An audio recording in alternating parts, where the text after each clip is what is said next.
सत्संग का समय हो गया। आज सत्संग का आखिरी दिन है। चलते चलाते महापुरुषों के कुछ वचनों को सुनो जो आपके जीवन में काम आएंगे। ये वचन आपका बचाव करेंगे, हर तरफ से आपकी संभाल करेंगे। अगर तुमने वचनों को समझ लिया और अपने जीवन में उतार कर विश्वास कर लिया तो ये वचन सब फल देने वाले हैं। संत महापुरुषों का कोई वचन ऐसा नहीं है जिससे जीवों को कोई न कोई लाभ न मिले। अब जितना आप समझ पाते हो, ले पाते हो, उतना लाभ आपको मिलता है। ये दीपावली का महोत्सव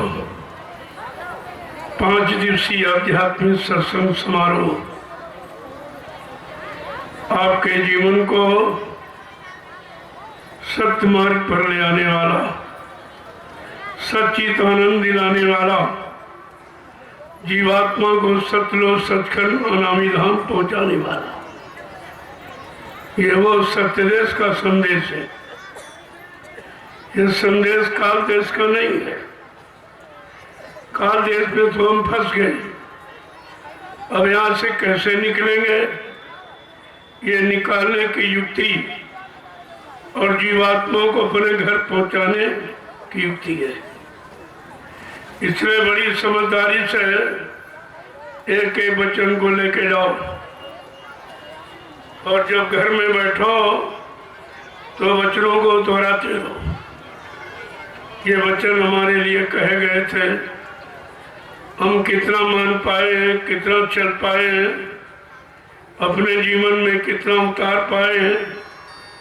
जब ये विचार करते रहोगे तो धीरे धीरे धीरे धीरे ये सब लाभ तुम्हारे पास आ जाएगा।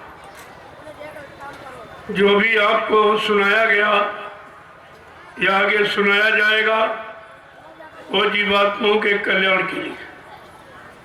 अब यह है कि संसार में जीवात्मा मनुष्य मंदिर में फंसी है, उसे निकालना है।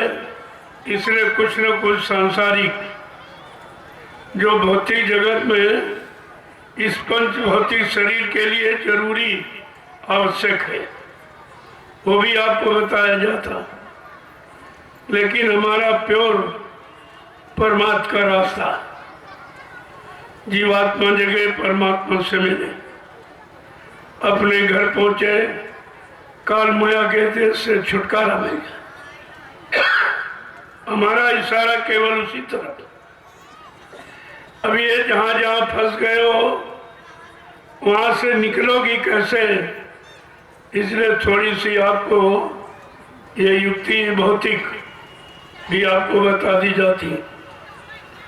वैसे संतमत प्योर अध्यात्म का विषय, उसमें भौतिक का लवालेश भी नहीं, क्योंकि भौतिक जगत से जीवात्मा को निकालना है और अध्यात्म की तरफ खड़ा करना और उसको उसके घर पहुंचाना है। इसलिए दोनों जरूरी, शरीर के लिए भौतिक जगत और जीवात्मा के लिए आध्यात्मिक जगत। जब दोनों की जानकारी आपको मिल जाएगी तब आपको भौतिक भी समझ में आ जाएगा और अध्यात्म भी समझ में आ जाएगा। क्योंकि बिना भौतिक के आप रह नहीं सकते, क्योंकि हमारी रहनी गहनी भौतिकता की हो गई है, आध्यात्मिकता की रही नहीं।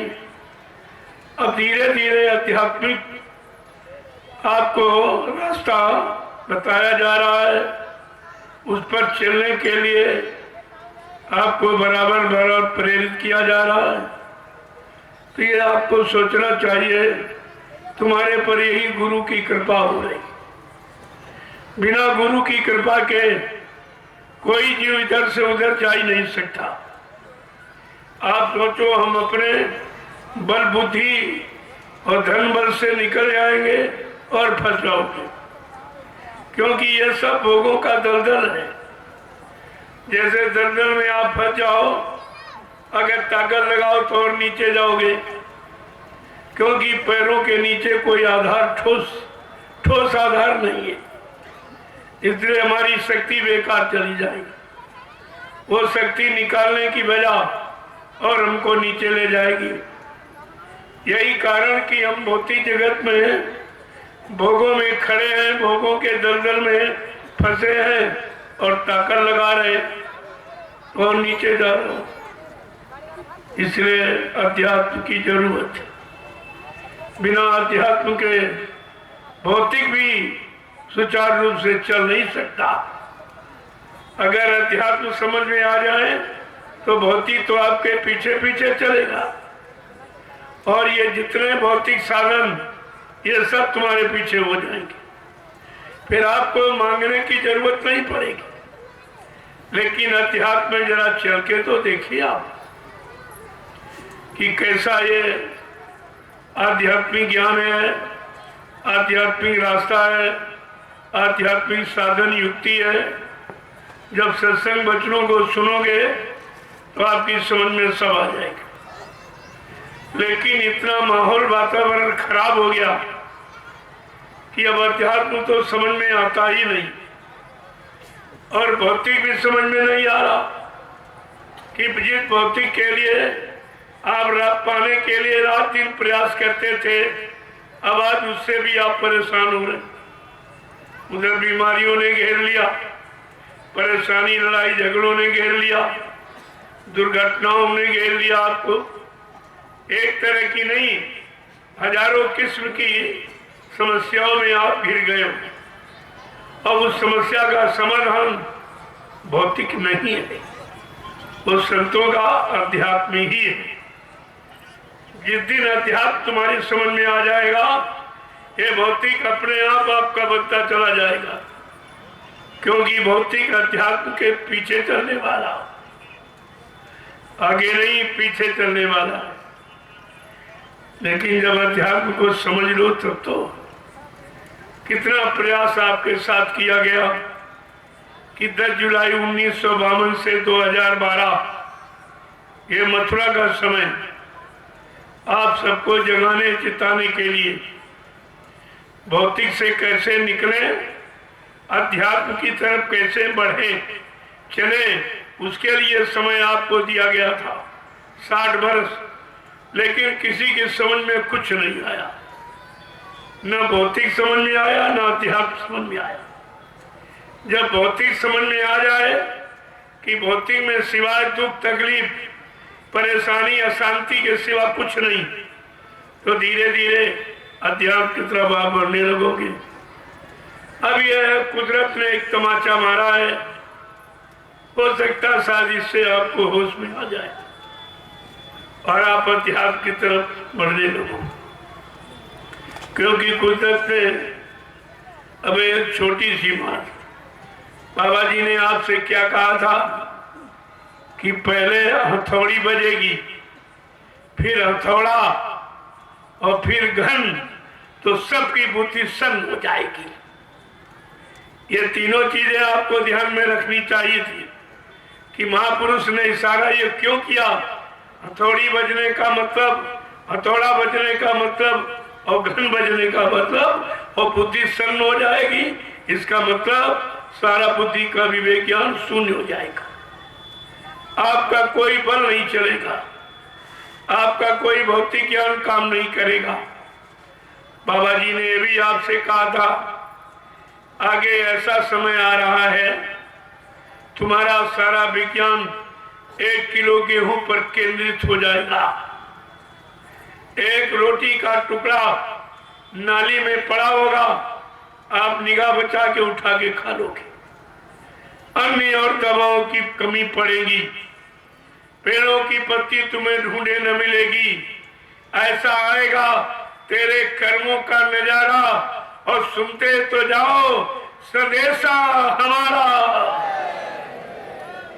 ये आपको बड़े बलपूर्वक आपके लिए इशारा किया था बाबा जी ने। आपने उनके एक भी इशारे को नहीं सोच पाया और मुसीबत तुम्हारे सामने आ टपकी। कहा था बच्चा ऐसा समय आएगा सबकी दाढ़ी में आग लगेगी, कौन किसकी बुझाएगा, सबको अपनी अपनी पड़ी होगी। और वो भी आपके सामने ये कोरोना आया तो सबको अपने बचाव की सूझने लगी, किसी का ध्यान किसी तरफ नहीं रहा। अगर पति बीमार है, कह दिया इसको कोरोना, तो पत्नी उससे मिलना नहीं चाहती, परिवार के कोई लोग उससे मिलना नहीं चाहते। देखिए ये नफरत कैसे पैदा हुई, क्यों पैदा हुई। जो संत महापुरुषों ने आपके लिए इशारा किया था एक दिन सबके दाढ़ी में आग लगेगी, कौन किसकी बुझाएगा, सबको अपनी अपनी पड़ी होगी। आज सबको अपने बच्चे बचाने की पड़ी। ना पत्नी पति को देखना चाहती, ना मिलना चाहती, ना उसको घर में रखना चाहती। ये कैसा समय नफरत का आया। और ये सब आपको पहले से इशारा करके बताया गया था कि बच्चा कोई किसी का नहीं है। तब लोग कहते थे बाबा जी झूठ बोलते, कहते कोई किसी का है ही नहीं। तो एक महात्मा जी सत्संग कर रहे थे, एक गृहस्थी बाजार से सौदा लेके आ रहा था। उसने देखा कि अभी थोड़ा सा समय मेरे पास है, हो न हो महात्मा जी का सत्संग सुनने। तो सत्संग सुनने बैठ गया। उस समय महात्मा जी प्रसंग यही सुना रहे थे कि बच्चा यहाँ कोई किसी का नहीं, सब अपने अपने मतलब के साथी। तो वो गृहस्थी वाला खड़ा होगा कि नहीं महात्मा जी आप झूठ बोलते हो। कहा मेरी स्त्री मेरे बगैर रह नहीं सकती, मेरे बगैर खाना नहीं खाती, आप कहते कोई किसी का नहीं। महात्मा जी ने कहा नहीं बेटा कोई किसी का नहीं। कहा मैं ये बात आपकी नहीं मानूंगा। तो महात्मा जी ने कहा इधर आओ और कहा अच्छा कल से तुम मेरे पास आइए, मैं तुमको एक इल्म एक ज्ञान जुत्ती सिखा दूंगा। कहा ठीक। वो गृहस्थी आने लगा तो महात्मा जी ने क्या किया, उसको प्राणायाम प्राणवायु को समेटकर ब्रह्मांड में यहाँ पर खींचने की क्रिया सिखा दिया। साल 6 महीने हो गया, जब वो ट्रेंड हो गया तब एक दिन कहा अब तुम घर जाओ और इस जुत्ती का प्रयोग करना। तो दोपहर का समय था, अपने घर गया, उसकी घरवाली रोटी पका रही थी, उसने कुंडी खटखटाई, कहा दरवाजा खोलो, तो पत्नी ने आगे दरवाजा खोल दिया, अपना फिर रोटी बनाने लगी। वो खड़ा रहा, इधर उधर की बातें करता रहा और एकदम प्राणवायु को समेटा और समेट के यहाँ पर कर लिया और आराम से जमीन पर ऐसे पैर हाथ फैला दिए ऐसे देखे। तो पत्नी बेचारी बड़ी आश्चर्य में हो गई कि अभी तो अच्छे भले आए थे, ये अचानक क्या हो गया। तो उसने आस पास पड़ोस में लोगों को बुलाया, लोग आए कह रहे भाई डॉक्टर बुलाओ डॉक्टर बुलाओ। जो गांव में झोला छाप थे उनको बुलाया, उन्होंने नाड़ी वाड़ी देखी। अब उनको विचारों को क्या मालूम किसने प्राणवायु को समेट के ब्रह्मांड में चढ़ा लिया है। उन्होंने इधर उधर देखा, कहा भाई ये तो खत्म हो गई। कहा आप जल्दी करो, दिन थोड़ा रहेगा, इनकी तैयारी करो ले जाने चलाने की। और वो तैयारी होने लगी।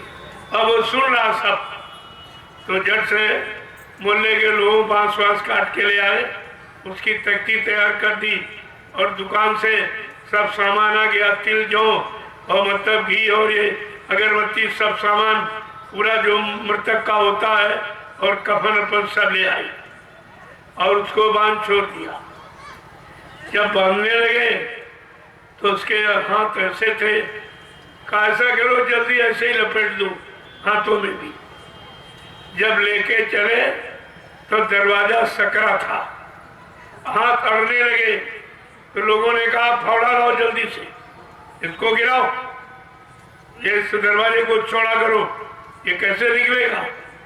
तो उसकी पत्नी कह रहे ठहरो ठहरो ठहरो मैं आपको तरीका बताती हूँ।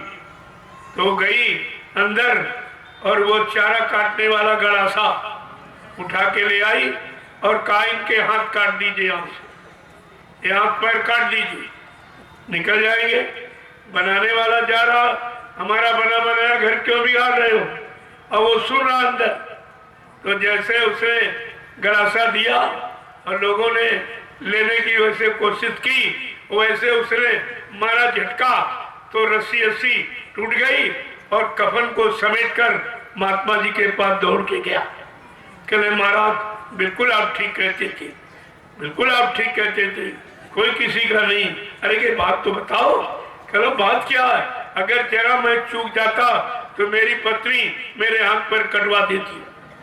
कहा मैंने तो तुमसे कहा था कि यहाँ कोई किसी का नहीं, जब तक जिनका स्वार्थ लोभ लालच और काम तुम्हारे से निकलेगा बनेगा तब तक तुम्हारा रिश्ता होगा। और नहीं तो तुम एक परीक्षा करके देखो, एक बीमार बन जाओ, तुम चारपाई पर लेट जाओ और टट्टी पेशाब सब चारपाई पे करने लगे तो डॉक्टर आएगा, कोई मर्ज तो है नहीं जो बता पाए। तो कहेगा भाई इनके कोई मर्ज नहीं है, अब ये बहुत थोड़े दिन के मेहमान हैं।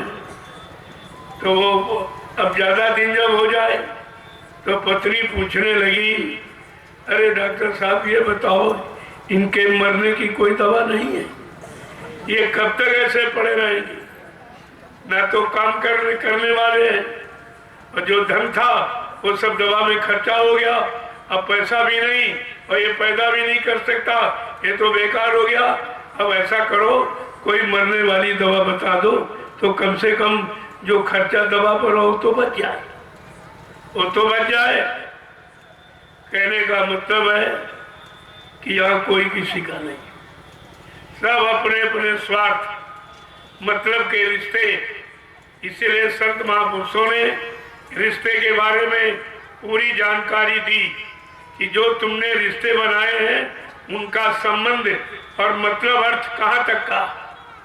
तो क्या कहा उन्होंने कि देरी तक पत्नी का नाता, देरी तक पत्नी का नाता, पोली तक माँ का नाता है, मरघट तक जाते भाई बंधु, पर हंस अकेला जाता है। कहा कोई नहीं, कोई नहीं साथ में गया। और आप ये अनुभव रोज परिवार समाज में देख रहे हो, कर रहे हो कि अगर पत्नी मर के गई तो पति साथ गया, पति मरा तो पत्नी साथ गई, बेटा मरा बाप साथ गया, बाप मरा बेटा साथ गया, भाई मरा भाई साथ गया। वहां का साथी कोई नहीं। तुमने अपना साथी का चुनाव ही नहीं किया। आज तक तुमने अपना सच्चा साथी, सच्चा साथ देने वाला, आपके साथ जाने वाला और आपको अच्छी जगह पहुंचाने वाला, तुमने ऐसा साथी ही नहीं बनाया। तो तुमको संत महापुरुषों ने सच्चे साथी की जानकारी दी।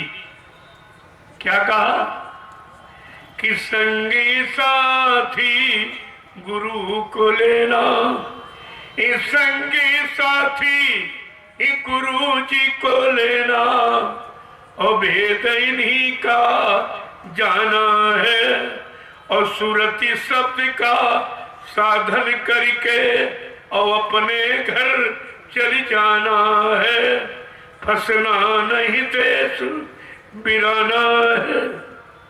कहते, और आप कहते तो चिल्लाते हो, यहाँ के साथी जय गुरुदेव, वहाँ के साथी जय गुरुदेव, यहाँ मिले हैं जय गुरुदेव, वहाँ मिलेंगे जय गुरुदेव, ये केवल चिल्लाते हो। लेकिन गुरु को ऊपर ऊपर गाता, अंदर में क्यों नहीं लाता? अगर अंदर में यानी समझदारी में अगर इसको आप ले आए तो आपका काम कितनी जल्दी हो सकता। ऐसे समरस साथी आपको बिना खोजे मिल गए। क्या तुमने खोजा था गुरु को? क्या तुम खोजना ढूंढना जानते हो? बिना खोजे आपको मिल गए और बिना मांगे आपको मोलक धन नामदान दे दिया। वो भी आप नहीं जानते थे इनके पास क्या खजाना है, ये कितना बड़ा खजाना लेके आए, इस खजाने से हमारा क्या लाभ होगा, कोई जानकारी आपको नहीं थी। उन्होंने ये सब अपनी मौत से दे दिया। यही कहा, एक तो हमें आपको लेना नहीं मालूम, अगर वो दया करके दे दे तो हम आप रखना नहीं जानते।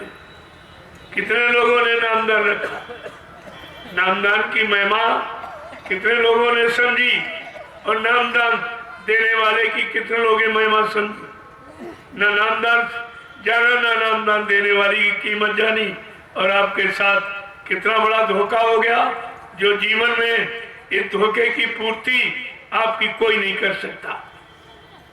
ये नुकसान है।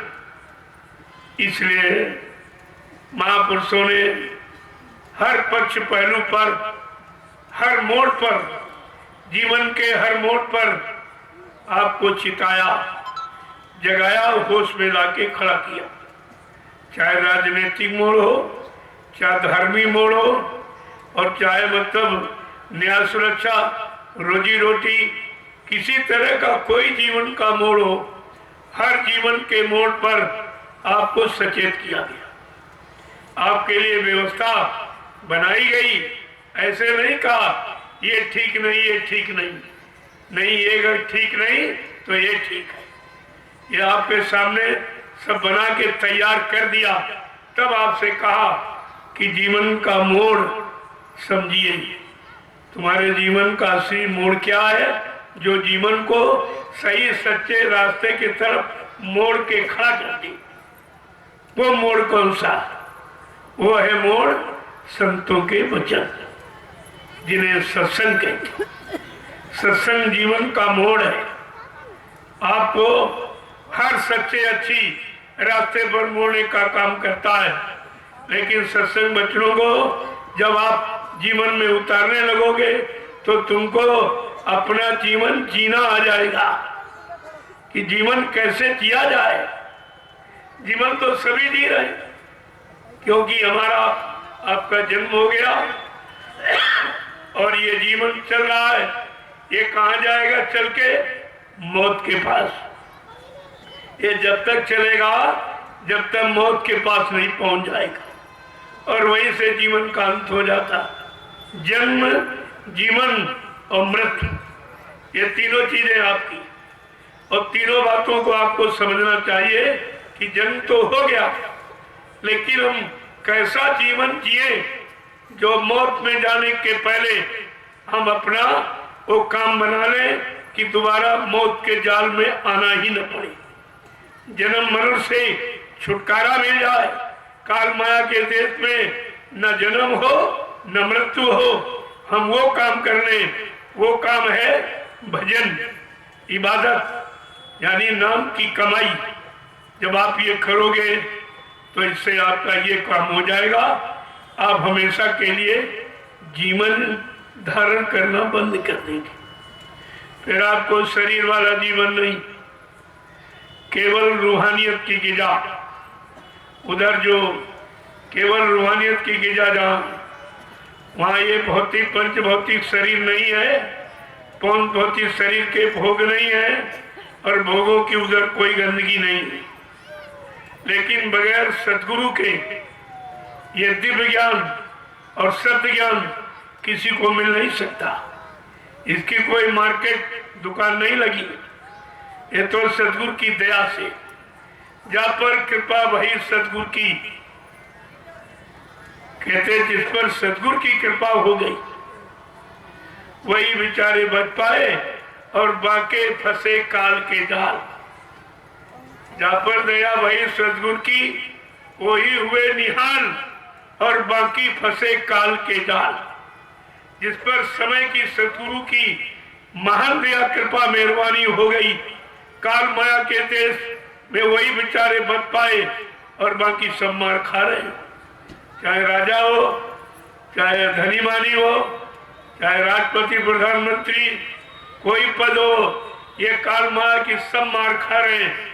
और बाद में भी जीवन भी इनका बीच में समाप्त हो जाएगा। फिर ये जमराजा की जूतियों की मार खाएंगे, वहां भी मार पड़ेगी। वो पूछेगा तुमको मानो अनमोल मंदिर दिया गया, तुमने मानो अनमोल मंदिर को कहाँ लगाया? जिस काम के लिए मिला था वो भी काम तूने नहीं किया, क्योंकि वो खुदा के दरबार जब परमात्मा के यहाँ हिसाब होता तो वो पूछता है। ये नहीं पूछता तुम पढ़े लिखे कि नहीं पढ़े लिखे, शादी ब्याह किया कि नहीं किया, बाल बच्चे हुए कि नहीं हुए, व्यापार खेती दुकान चलाए कि नहीं चला, रुपया पैसा जोड़ा कि नहीं जोड़ा। ये कुछ नहीं कहे, कुछ नहीं कहेगा बाल बच्चे पैदा किए कि नहीं किए। वो तो ये पूछेगा तूने जो जीवात्मा से माँ के गर्भ में जो वादा किया था वो काम तूने किया कि नहीं किया। वो काम क्या है? जीवात्मा, हमारी आपकी जीवात्मा ने माँ के गर्भ में जब थी वहाँ तो कोई था नहीं जिसको सहयोग मांगती या मदद मांगती। तो जीवात्मा किससे प्रार्थना कर रही है? गोस्वामी जी महाराज ने रामचरितमानस के माध्यम से उत्तरकांड में सब प्रश्नों का उत्तर लिख के रख दिया कि जीवात्मा ने प्रार्थना क्या किया कि अब प्रभु कृपा करो यही भांति और सब तज भज ने करब तीन राती। क्या कह रही? हे प्रभु ऐसी कृपा कर। ये नहीं कह रही हे राम, हे कृष्ण, हे हनुमान, हे शंकर या देवी देवता ऐसी कृपा करो, क्योंकि ये बीच के लोक में रहने वाली, ये जीवात्मा का काम नहीं कर सकती। इनकी जीवात्मा खुद नहीं जगी और खुद घर नहीं पहुंची, तो ये सब तुम्हारी जीवात्मा को कैसे जगा देगी? गोस्वामी जी महाराज ने यही स्पष्टीकरण दिया कि जीवात्मा ने ये वादा किया प्रभु से, और प्रभु नाम आया अब, न सतयुग में था, न त्रेता में, द्वापर में था। तो प्रार्थना स्वीकार करता कौन, और कौन भजन में लगाकर जीवात्मा को घर पहुंचाता? ये तो प्रभु नाम अब कलयुग में आया, और संत महापुरुष भी कलयुग में आए। दोनों चीजें, नाम और काम करने वाला, दोनों कलयुग में आए। और तब उन्होंने ये लिखा है कि कलयुग में जीवात्मा का काम प्रभु नाम से होगा। अब प्रभु कृपा करो यही भांति, सब तज भजन करत दिन राती। ऐ प्रभु हमारे पर ऐसी कृपा दिया, मेहरबानी करो, हमें इस गर्भवास की गंदगी से बाहर निकाल दो। बड़ा कष्ट हो रहा है, बर्दाश्त के बाहर हो रहा। कहा ये बताओ, मैंने तो बहुत बार तुमको बाहर किया। कहा लेकिन उस समय प्रभु नाम नहीं था, और प्रभु नाम लेकर अनामी महाप्रभु आया नहीं था। प्रार्थना करती तो मैं कैसे करती? जिससे करती वो भी बेचारे काल माया के हवाले थे। जब उनकी जीवात्मा नहीं जगी तो हमारी क्या जगाएंगे? वह कितना स्पष्ट दिया हुआ। और कहा कि ठीक है, तो अब की बार तुम क्या करोगी? कहा दिन रात तुम्हारा भजन करूंगी। हमने आपने माँ के गर्भ में ये वादा किया प्रभु से कि हमको इस नरक कुंड से बाहर कर दो, मैं आपका दिन रात भजन करूंगा। वो भजन तो आप भूल गए, पूजा में फंस गए। पूजा है काल की और भजन है दयाल का। पूजा है बार बार जन्म दिलाने वाली, और भजन हमेशा यहाँ से निकलने वाली। दोनों रास्ते आपके सामने। इसीलिए कहा कि जब शरीर इंद्रियों से पूजा पाठ, तीर्थ व्रत, दान हवन जब गंगा स्नान करोगे तो शरीर को लाभ मिलेगा। क्या लाभ मिलेगा? मान मिलेगा, सामान मिलेगा, सम्मान मिलेगा। अगर आत्मा से भजन करोगे तो भगवान मिलेगा। ये भगवान मिलने वाला, वो सम्मान सामान मिलने वाला। चाहे दोनों कर लो, चाहे करो। संत महापुरुष किसी रास्ते की आलोचना नहीं करते, दोनों रास्तों का ज्ञान कराते हैं कि शरीर इंद्रियों से करोगे, शरीर इंद्रियों को लाभ मिलेगा, और आत्मा से करोगे, आत्मा को लाभ मिलेगा। ये दोनों लाभ आपके लिए, चाहे दोनों कर लो, चाहे कर लो। वो तो तुम्हारे करने पर निर्भर करता है, लेकिन रास्ता दोनों आपके था। और रामचरितमानस में केवल चर्चा इसी नाम की ही, और आज तक अभी प्रभु नाम पर किसी ने विचार नहीं किया। जब मैं ये तूफानी दौड़ा लेके हिंदुस्तान में निकला तो जगह जगह रामचरितमानस के अखंड पाठ, समाज में, परिवार में, जगह जगह मतलब, तो लोग पूरी रात चिल्लाते हैं कि प्रभु की कृपा भयो सब काजू, और जन्म हमार सुफल भयो आजू। का प्रभु की कृपा से ये सब काम हो जाएगा और मानव जीवन सार्थक हो जाएगा। लेकिन आज तक प्रभु नाम की तलाश किसी ने नहीं की कि प्रभु नाम का प्रचार कौन करा रहा, प्रभु नाम की महिमा कौन बता रहा, और प्रभु नाम से जीवात्मा का काम कौन करा रहा। वो आपका हो रहा नैमिषारण्य की तपोभूमि पर प्रभु नाम का पूरा प्रचार, प्रभु नाम का पूरा काम नैमिषारण्य की तपोभूमि पर हो रहा है। और आपको चल के देखना चाहिए और समझना चाहिए, तो आपकी समझ में सब आ जाएगा। कहीं किसी ने एक झोपड़ी नहीं बनाई अभी। अरे संगत का धन सत्संगियों से ले रहे हो तो सत्संग संगत के लिए तुमने क्या किया? जो बना था मथुरा में वो भी तमाम बिगड़ गया, उसको सुरक्षित नहीं रख पाए। जो हिंदुस्तान के समस्त सत्संगियों प्रेमियों की गाड़ी कमाई, शारीरिक श्रम और आर्थिक श्रम ये सब से तैयार हुआ, वो तो सबका है, वो किसी एक का नहीं है, सबका है और सबका रहेगा। उसे कोई नहीं ले सकता, किसी का एकाधिकार उस पर न है और न होगा। अब ये है चंद मिनट के लिए कोई अपनी मनमानी, जैसे रावण की तरह कि मैं ही भगवान हूँ, मेरे सिवा कोई भगवान नहीं, कहता था मैं ही ब्रह्मा, मैं ही विष्णु, मैं ही शंकर कहाया हूँ, त्रैलोक की शक्ति उनमें मैं समाया हूँ, सूर्य और चंद्र मेरी आज्ञा से उदय और अस्त होते हैं, मेघ मेरे इशारे से सदैव जलवृष्टि करते। इतना बड़ा अहंकार रावण का, और चंद मिनट नहीं लगा सब धराशायी हो गया। अंत में सत्य की विजय हुई। जो सच्चा काम करने के लिए राम नाम ऋषि मुनियों ने जगाया था, उसी राम नाम की विजय हुई और राम नाम का काम हुआ और बाकी सारा काम खत्म हो गया। प्रेमियों, इसी तरह कलयुग में जय गुरुदेव प्रभु का नाम जगाया गया। ये जगाए नाम से काम होगा और सुनाए और पढ़ाए और रटने वाले नामों से काम नहीं होगा। अगर होना होता तो आज कितने दिन से आप सीताराम राधे श्याम चिल्ला रहे हो, कोई काम हुआ? कितने दिन से आप पूजा कर रहे हो देवी की, देवता की, इनकी और उनकी, लेकिन किसी ने तुम्हारा काम किया? कोई बीमारी तुम्हारी हटाई? कोई परेशानी दूर हुई? कोई महंगाई, गरीबी, बेरोजगारी गई? कोई टैक्सों की भरमार खत्म हुई? कोई जीवों की हिंसा, हत्या बंद करा पाया किसी नाम ने? कोई काम नहीं हुआ। क्यों?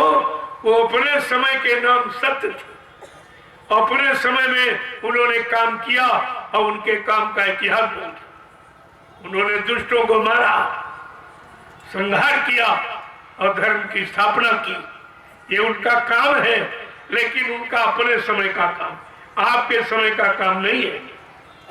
आप पढ़कर अपने को तटस्थ, मजबूत, श्रद्धालु बना सकते, लेकिन कहो तुम्हारा कोई काम हो जाए तो काम नहीं होगा। काम तो समय के नाम से, इसीलिए कहा समय का डॉक्टर, समय का मास्टर, समय का आचार्य गुरु ही आपका काम करेगा। बहुत अच्छे आए थे लेकिन शरीर से चले गए, उनसे आपका कोई काम नहीं होगा। इस बात को आपको गांठ में बांध लेना चाहिए।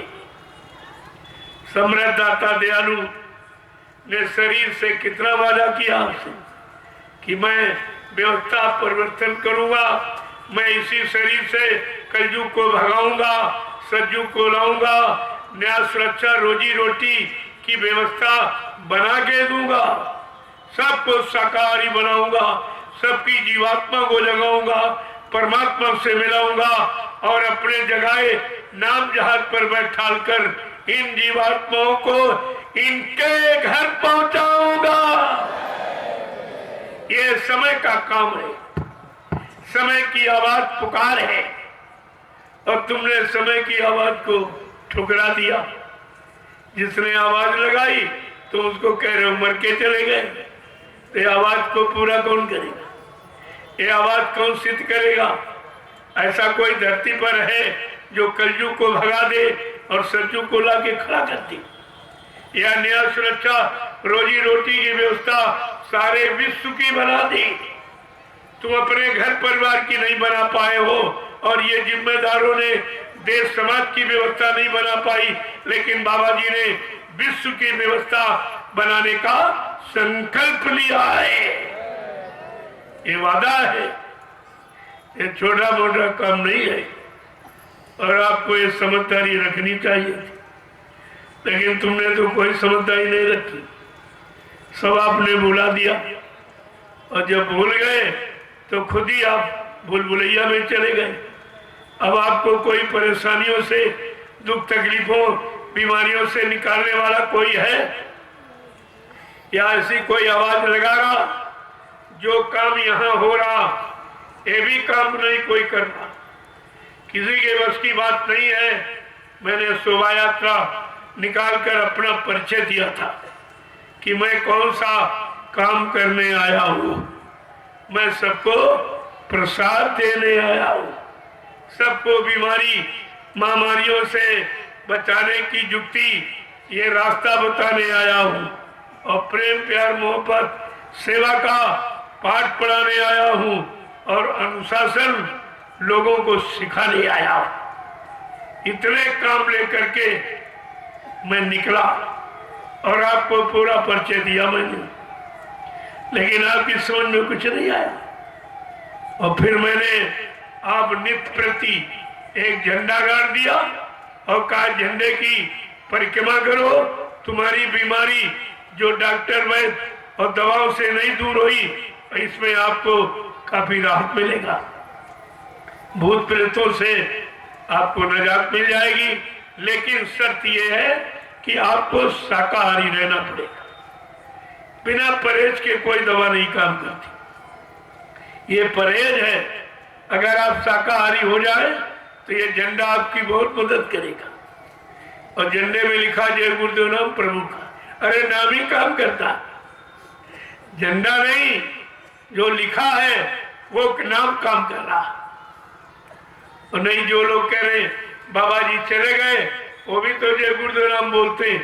एक झंडा गाड़ करके एक जीवात्मा को जगा दे, या एक बीमारी खत्म कर दे, या एक भूत प्रेत से तुम्हारा बचाव कर दे, तो मैं उनकी मान लूंगा? नहीं तो ये सबको मानना पड़ेगा। ये सत्य है जो सबको एक न एक दिन स्वीकार करना पड़ेगा। अरे कब तक तुम नाटक करोगी, कब तक तुम यानी सत्य को छिपाओगे और झूठ को ऊपर लाओगे? एक न एक दिन सत्य तो सत्य ही है, सत्य कभी पराजित होता ही नहीं, और सत्य को कोई पराजित कर नहीं सकता। समय है, समय तो झूठ के लिए आता, सत्य के लिए आता, समय अच्छे के लिए और बुरे के लिए, सबके लिए समय बना हुआ। तो आपको ये सब विचार करना चाहिए था। और मैं बराबर झंडे की परिक्रमा एक नया पैसा, शोभा यात्रा में महाप्रसाद एक पैसा किसी से, और ये नित्य प्रशंसन एक पैसा किसी से नहीं मांगा जाए। अब ये प्रेमियों ने जो श्रद्धा सेवा भाव से इनकी इच्छा हुई कि नहीं नहीं हमारा 1 रुपए 2 रुपए 10 20 50 रुपए ले लो और इसे किसी अच्छे काम में लगा देना, तो मैंने वो तो आपका स्वीकार किया, मैंने तो नहीं मांगा। आपने श्रद्धा सेवा भाव में दिया है तो मैं आपकी श्रद्धा को ठोकर नहीं मारता, सेवा का तिरस्कार नहीं करता, और उसको अच्छी जगह नैमिषारण्य में लगा दिया। चल के आप देखिए तो आपको पता चल जाए कि भाई जो मैंने 1 रुपया 2 रुपया 10 रुपया 100 रुपया इनको दिया, हमारा कहाँ लगा, तो आपको विश्वास हो जाएगा। लेकिन और कहीं अगर आपने दिया होगा तो न तो आप लौट के देखने गए होंगे और न किसी ने आपका लगाया हो। कहीं भी दिया होगा, चाहे पत्थर पर चढ़ाया हो, चाहे जिंदे को दिया हो, लेकिन कहीं पर आपका काम नहीं किया गया। ये काम कोई नहीं कर सकता, यही तो काम की पहचान है। तभी तो लोगों की समझ में आ रहा कि नैमिषारण्य 88,000 ऋषियों की तपोभूमि है। ऐसी तपोभूमि विश्व में कहीं नहीं, इतनी बड़ी संख्या ऋषि मुनियों की कहीं पर जाकर तपस्या नहीं किया, ऐसी भूमि कहीं नहीं है। इसीलिए गोस्वामी जी महाराज ने रामचरितमानस में केवल इसी भूमि का वर्णन किया है। तीर्थवर नैमिष विख्याता अति पुनीत साधक सुखदाता, ये तीर्थों का तीर्थ राजा नैमिषारण्य पावन पुनीत अति पुनीत है। अति सर्वत्र वर्जते, अति वर्जित कहा गया, लेकिन गोस्वामी जी महाराज ने अति शब्द का प्रयोग किया है। अति माने जिसकी कोई सीमा नहीं, कोई हद नहीं, कोई नापतोल नहीं, ऐसा वो पावन पुनीत यानी स्थान है जहाँ 88,000 ऋषियों ने तपस्या करके इसको पावन पुनीत बनाया। और कहा उस भूमि का लाभ किसको मिलेगा, वो भी लिखा है, साधक सुखदाता, साधकों को सुख देने वाली। जब किसी संत के साधक नाम की कमाई, नाम की साधना करेंगे, उनको उस भूमि का लाभ मिलेगा। ये सब बयान आपके यहाँ है, लेकिन आपने उसको पढ़ा नहीं, पढ़ा तो आपने समझा नहीं। और कितने गांव बस गए नैमिषारण्य की धरती पर, कितने शहर कस्बे बस गए, लेकिन जो लाभ गोस्वामी जी महाराज ने रामचरित मानस के उत्तरकांड में रखा, वो लाभ किसी को नहीं मिला। वो तो साधक सुखदाता, साधकों को सुख देने वाला। जब किसी संत के साधक नाम की साधना करेंगे, उनको उस भूमि का लाभ मिलेगा। देखिए कितना साफ साफ वर्णन है, लेकिन समझ में किसी के नहीं आया। और बाबा जी ने बड़ा जबरदस्त इस भूमि का इशारा किया। जब 1997 में आप लोग गए होंगे नैमिषारण्य में, जब गुरु पूर्णिमा का कार्यक्रम 10 जुलाई से 23 जुलाई तक मनाया गया था 1997 में, तो बाबा जी ने आखिरी दिन क्या कहा था, बच्चा ये 88,000 ऋषियों की तपोभूमि है, यहीं से सतयुग के अंकुरन निकलेंगे, अंकुरन निकलेंगे। मथुरा में नहीं कभी कहा कि मथुरा में सतयुग के अंकुरन निकलेंगे, या काशी में निकलेंगे, या अयोध्या में निकलेंगे, कहीं नहीं कहा।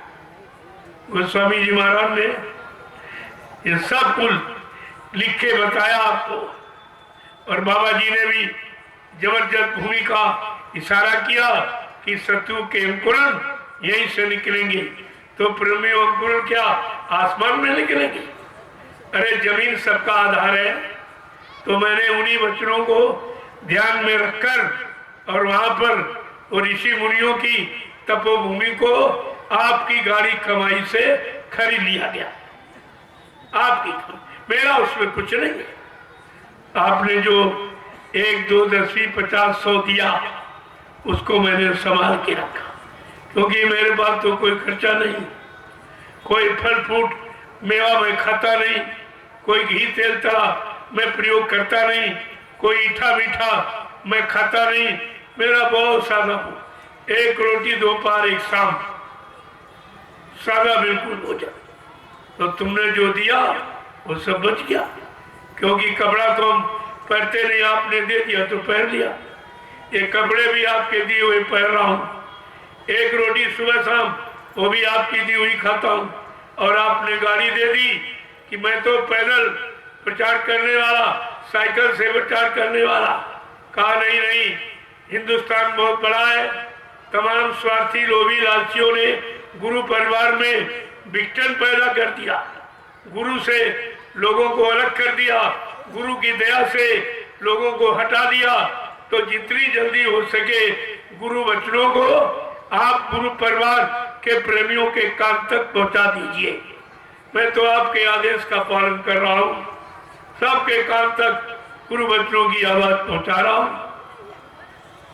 ये सब आपका काम, जो आप दे रहे हो इसी में तेल डालता, आपकी सेवा का तेल डालकर, तेल का हवन करके सारे हिंदुस्तान में गुरु की हकीकत का पर्दाफाश कर दूंगा। जय गुरुदेव। ये काम आपका हो रहा और काफी हद तक हो गया।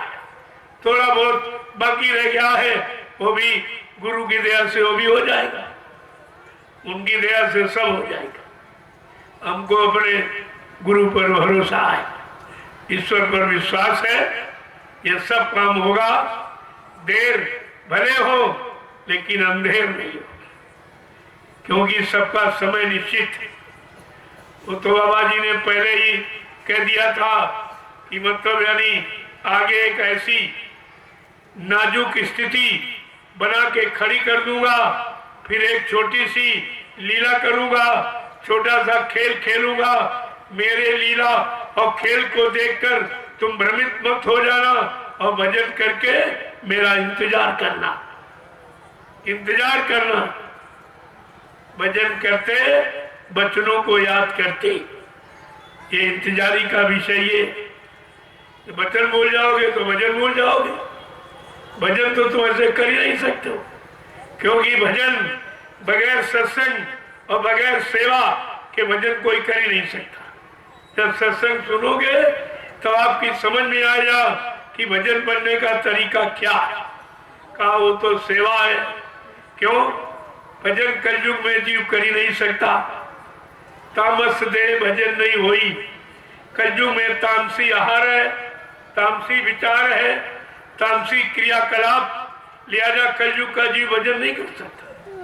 लेकिन जब सेवा करेगा तो धीरे धीरे मन की गंदगी छटेगी, और जैसे मन की गंदगी खत्म हुई आपका मन भजन में लगने लगेगा। लेकिन बगैर गंदगी भोगों की उतरे भजन नहीं होगा। नाम योग की साधना जब ही होगी जब भोगों का मैल मन से उतरेगा। जो मन पर चढ़ गया है भोगों का मैल, उसी के कारण मन का यानी लगाव भजन में नहीं हो रहा। तो जब तक अब भोगों की गंदगी बगैर सेवा के, वो भी परमार्थी सेवा, जिस सेवा से तुम्हारा भी काम हो और तुम्हारी सेवा से ऐसी व्यवस्था बना दी जाए भविष्य में आने वाले लाखों लोग लाभ उठाए, उसको कहते परमार्थी सेवा। नैमिषारण्य में जो आप दे रहे हो उसी से निर्माण कार्य हो रहा। आपका काम तो हो ही रहा, लेकिन जितने लोग ये जाएंगे आएंगे वहां बैठ के भजन करेंगे, सत्संग सुनेंगे, सेवा करेंगे, ये परमार्थी लाभ आपके खाते में जाएगा, क्योंकि आपकी सेवा से व्यवस्था बनी है, इसलिए आपको उसका लाभ मिलेगा। ये परमार्थी सेवा। जब तक संत महापुरुषों के परमार्थी वचन नहीं सुनोगे, परमार्थी सेवा आप समझ ही नहीं सकते। सेवा तो सभी लोग करते, परिवार की, बाल बच्चों की, देश की, समाज की, लेकिन परमार्थी सेवा कौन कर रहा? जिस सेवा से अपना भी लाभ हो और लाखों जीवों का परमार्थ बने, अध्यात्म बने, आध्यात्मिक कमाई करने में उनको सुविधा मिले, उनको तरक्की हासिल हो, वो है परमार्थी सेवा। ये तो कोई नहीं कर रहा। इसलिए आपका ये सब काम आपके सामने हो रहा है। मैं इधर उधर की बातें करता ही नहीं, क्योंकि हमको आपका कुछ नहीं चाहिए। हमको सिर्फ तुम्हारी जरूरत है। लोगों को तुम्हारे धन सामान की जरूरत और हमको तुम्हारी जरूरत है, क्योंकि हमारा गुरु परिवार 45 करोड़ का, इतना लंबी संख्या का यह जन समर्थन न किसी राजनीतिक नेता पार्टी के पास और न किसी धार्मिक संस्था के पास। तो हमें किसी के सामने हाथ फैलाने की जरूरत ही क्या है? किसी के झंडे के नीचे जिंदाबाद मुर्दाबाद कहने की क्या जरूरत? अगर हम अपने परिवार को इकट्ठा कर लें और 45 करोड़ का परिवार अगर इकट्ठा हो जाए तो सब तुम्हारे सामने झुक जाएगी, सब झुक जाएंगी और तुम विजय पा जाओगे। लेकिन तुम्हारी अभी बात नहीं समझ में आ रही। मैं अपने परिवार को ही तो इकट्ठा कर रहा हूं, मैं और कौन सा काम कर रहा हूं?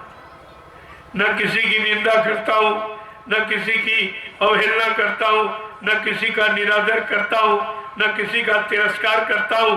अपना गुरु परिवार जो बिखर गया है उसको इकट्ठा कर रहा हूं।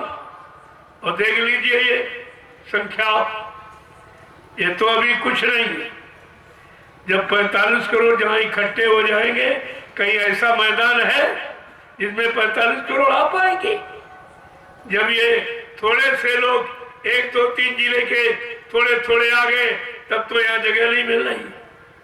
कितने लोग इकट्ठे होकर। इसी तरह से अगर एक व्यक्ति 10 प्रेमियों को जगाए तो देर नहीं लगेगी इसका। तुम्हारा सहयोग और तुम्हारा भी नाम हो जाएगा, क्योंकि बाबा जी ने ये वादा किया कि अगर मेरे आध्यात्मिक सत्संग वचनों को सुनाकर अगर तुमने एक भी जीवात्मा को सही सच्चे रास्ते पर मोड़ के खड़ा कर दिया तो तुमको 1 लाख यज्ञों के समान फल मिलेगा। इतना बड़ा लाभ एक जीव को जगाने का। इन स्वार्थी लोभी लालचियों ने एक भी जीव जगाया नहीं। ये तो सब बाबा जी के जगाए जीव। एक भी जीव जगाया नहीं। अपने स्वार्थ लोभ लालच के लिए करोड़ों जीवों को गुरु से अलग कर दिया, ये काम किया। जबकि बाबा जी ने 1971 में आदेश किया था, कहा बच्चा मैंने ये आध्यात्मिक बगीचा बड़ी मेहनत परिश्रम और संघर्ष यात्रा से कर लगाया है। मेरे इस बगीचे का एक भी पेड़ सूखने हटने मत देना। तो क्या घर में बैठकर बगीचा की सुरक्षा करोगे? अरे बचनों से होगी।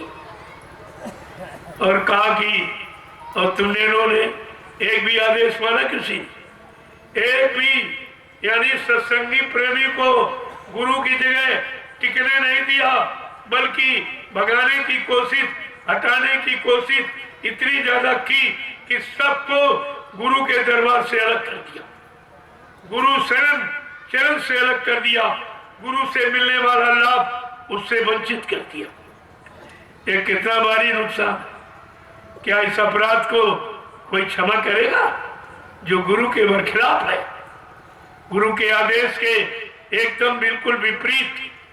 कैसे माफी मिलेगी? अरे आज नहीं तो कल इनको पछता करके आंसू गिरा के इनको फिर आना पड़ेगा। कोई दूसरा रास्ता कहीं तैयार नहीं है। यही एक रास्ता है जहां गुरु की चर्चा और गुरु की बनाई व्यवस्था को बिल्कुल दृढ़ता मजबूती के साथ रखा गया है। और सुबह शाम भजन करते, और कहीं भजन होता है, चले जाओ कहीं सुबह शाम कोई भजन करता है। जब वो खुद ही नहीं भजन जानते तो लोगों को भजन क्या सिखाएंगे, क्या कराएंगे? अगर भजन करते होते तो गुरु को थोड़ी भूल जाते, गुरु से अलग थोड़ी हो जाते। भजन गुरु की दया पाने के रास्ता है, युक्ति है, वो भी खत्म हो गया, कुछ नहीं। तो आपको तो विचार करना चाहिए। इसलिए मैं जो भी आपके सामने कर रहा हूं बिल्कुल एकदम खुला ऐलान है।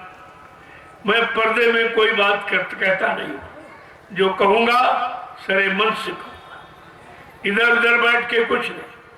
तमाम मीडिया पत्रकार आते कहते महाराज कुछ कह दीजिए, हमने कुछ नहीं, मैं सब कुछ कहता हूं और मन से कहता हूं। मैं इधर उधर नेताओं की तरह कि मंच पर कुछ और कोठरी में कुछ बोले, हमने वो यहाँ नहीं होता। यह अध्यात्मवाद है, यह संतों का काम है, ये किसी स्वार्थी लोभी लालची का काम नहीं है, और ये जीवात्मा के कल्याण उद्धार का काम है। इसलिए लोगों को समझना चाहिए। मैं जो भी कहूंगा मन से कहूंगा और आपके सामने कहूंगा। पहले भी मथुरा में भी जो भी कहा जाता था आपके सामने राष्ट्रीय मंच और राष्ट्रीय कार्यक्रमों में ही बाबा जी कोई छोटा मोटा आदेश देते थे, राष्ट्रीय मंच मथुरा राष्ट्रीय कार्यक्रमों में देते।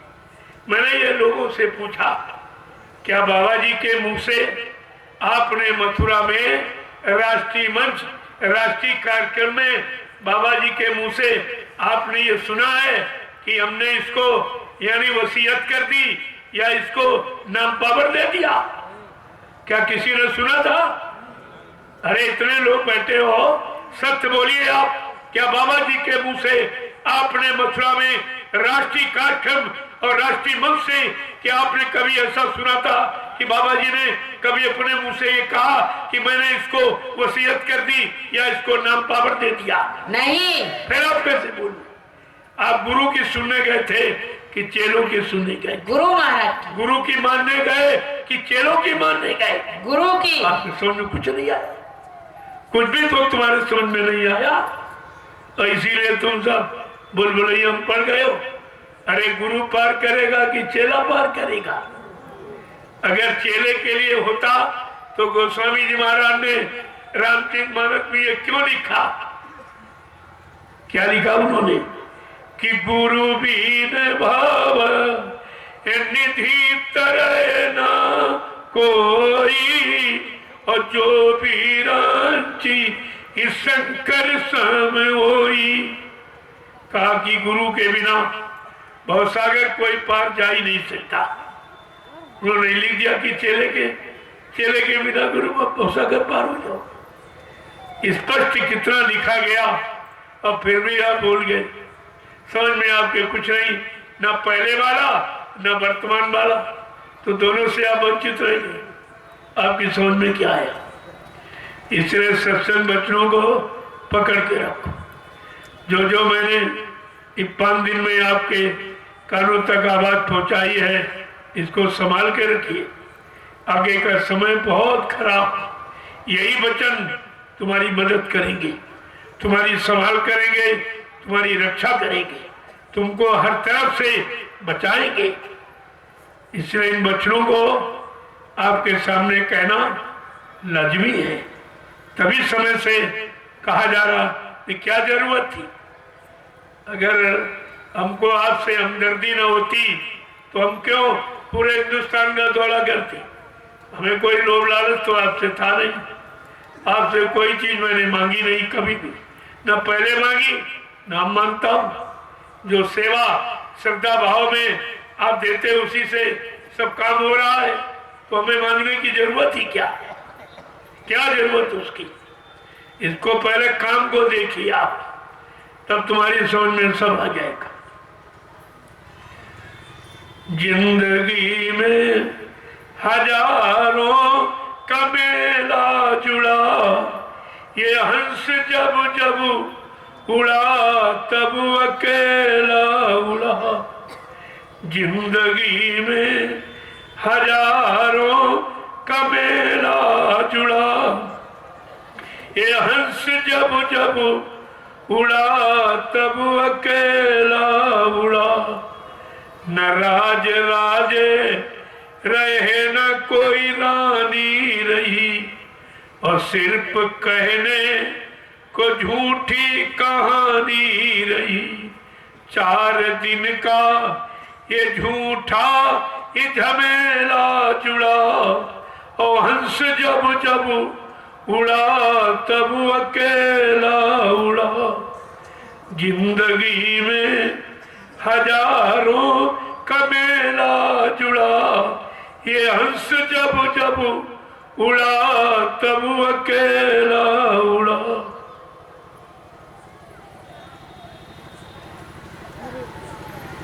किसी को साथ जाते आपने देखा? आज तक तुम्हारा कोई साथी बना? ये जो अंतिम तिथि है यहां से जाने की, उस तिथि पर तुम्हारा कोई साथ देने वाला नहीं है। आपने साथी का चुनाव किया ही नहीं, इसलिए इनको रिश्ता कहा गया। रिश्ता माने फूटा।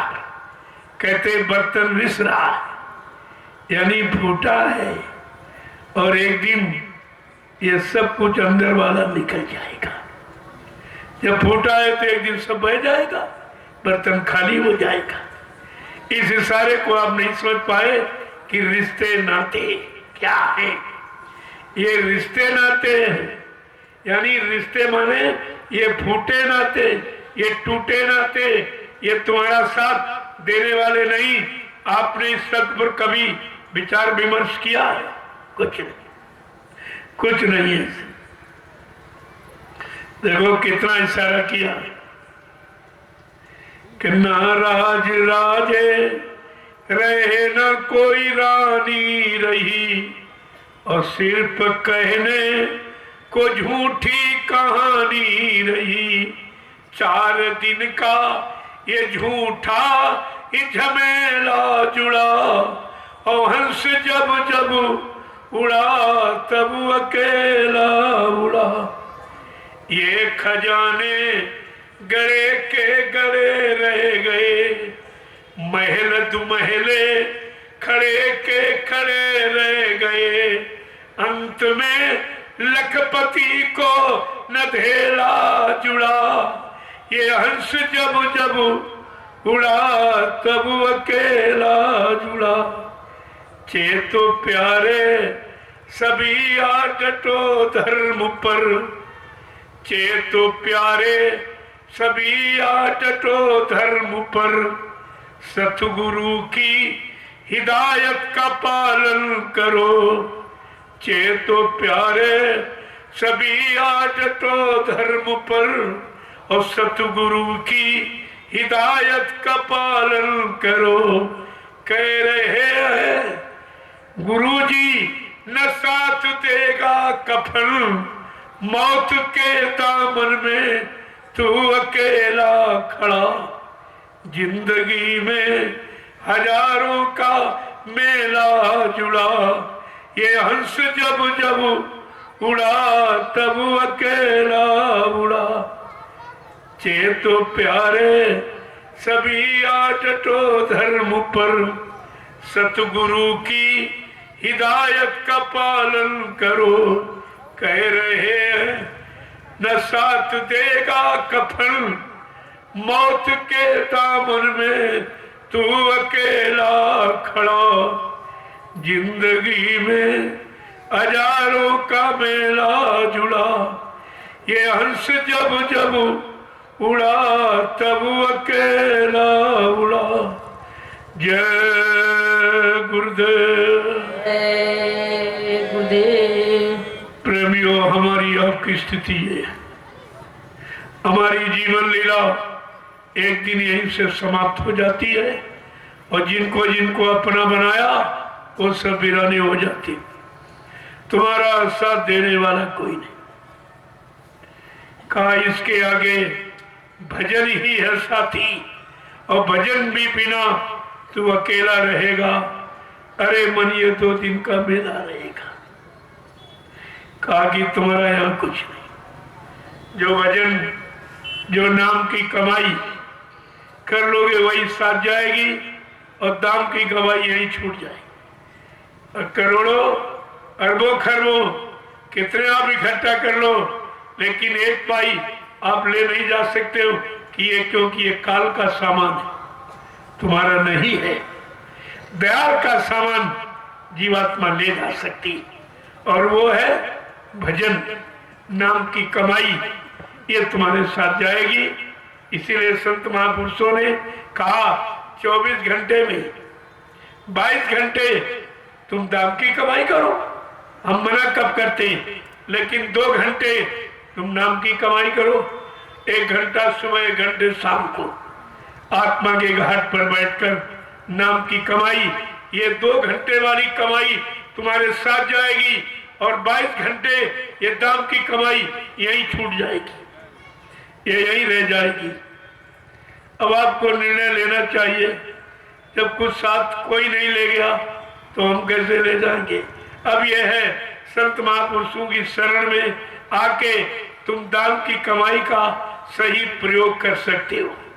वो ऐसी जगह तुम्हारी लगा देंगे जिससे परमार्थी लाभ आपको मिलेगा, तब तो ये कमाई तुम्हारे साथ जा सकती। अन्यथा तुम अपनी सांसारिक दुनियावी बुद्धि से कहीं लगा दोगे, खर्च कर दोगे, तो वो तुम्हारे साथ नहीं जाएगी, वो यहीं कहीं छूट जाएगी, और यहीं तुम्हारे सब लूट लेंगे, और तुमको भी जला के राख कर देंगे, और घर द्वार छीन लेंगे, और सारी संपत्ति तुम्हारी लूट लेंगे, और तुमको जला के राख कर देंगे।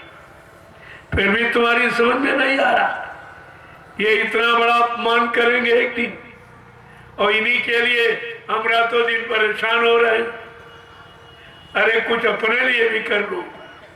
चलो परिवार बाल बच्चों के लिए कर दिया, अरे कुछ अपनी जीवात्मा के लिए कर लो, जो तुम्हारे साथ जाए वो भी कोई तैयारी कर लो, वो तैयारी सिर्फ भजन। इसके बिना और दूसरी कोई तैयारी जो भी आपने की या कर रहे हो वो तुम्हारे साथ जाने वाली नहीं। हमेशा इस बात का ध्यान रखना था। एक बुढ़ा बुढ़िया थे, उनके 2 बेटे थे। जब बुढ़ा कमजोर होने लगा तो उसने कहा हो न हो ये 2.5 लाख रुपए जो बैंक में अधूरी मजदूरी करके किसी तरह जमा किया था, कहा हो न हो बच्चों को दे दो, तो देना इनको। तो 1 लाख रुपए बच्चों को दे दिया और 50,000 रुपए का बुढ़िया तेरे नाम डाल रहा हूं ताकि इसके सारे तुझको बच्चे रोटी देते रहे। 50,000 रुपए बुढ़िया के नाम। और कुछ दिनों के बाद बुढ़ा बीमार हो गया और मर गया। जब मर गया तो बच्चों को दिन रात वही याद आ रही है, बुढ़िया कब मरेगी, 50,000 रुपए हाथ लगेंगे, ये कब मरेगी। अम्मा नहीं दिखाई दे रही, सेवा नहीं दिखाई दे रही, केवल ये दिखाई दे रहा ये कब मरे और 50,000 रुपए। और बुढ़िया बेचारी बुढ़ी तो थी ही, एक दिन बुखार आ गया उसको, इतना तगड़ा बुखार कि उसको होश ही नहीं था। तो बच्चों ने सोचा इससे अच्छा समय कहाँ मिलेगा, तो उसको जिंदा ही बांध दिया तिकती में और प्रचार कर दिया मोहल्ले में कि माँ मर गई, माँ मर गई। तो लोग समझते थे बीमार तो थी और बुढ़ी थी, मर गई होगी। किसी ने उस पर कोई विचार नहीं किया और लेके चल दिए। रास्ते में बुढ़िया को होश आ गया। अब ये कह रहे थे राम नाम बोलो सत्य है, सत्य बोलो मुक्त है, यही कहते चले जा रहे थे। रास्ते में बुढ़िया को होश आ गया, वो कराने लगी।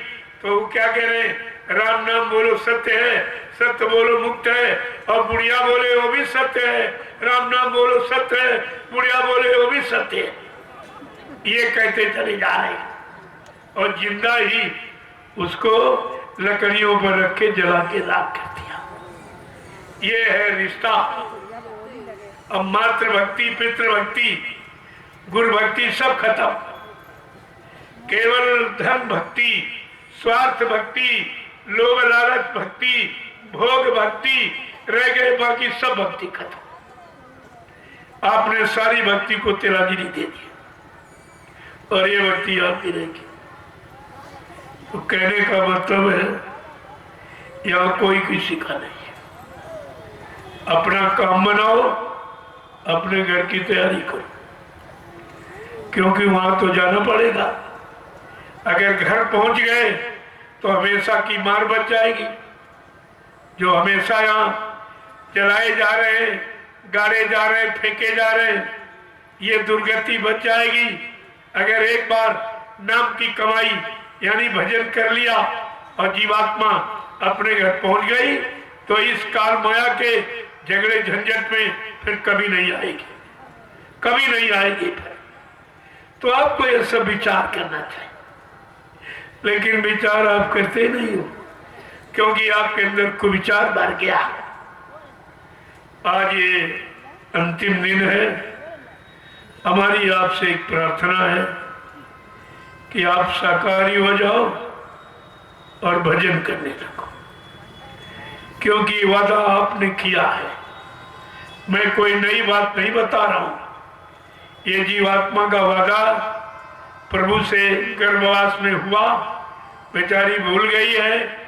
उसी भूले बिछड़े वादे की आप संत महापुरुष दिलाते, आपको रास्ता दिया जा रहा है, कुछ नाम की कमाई करो।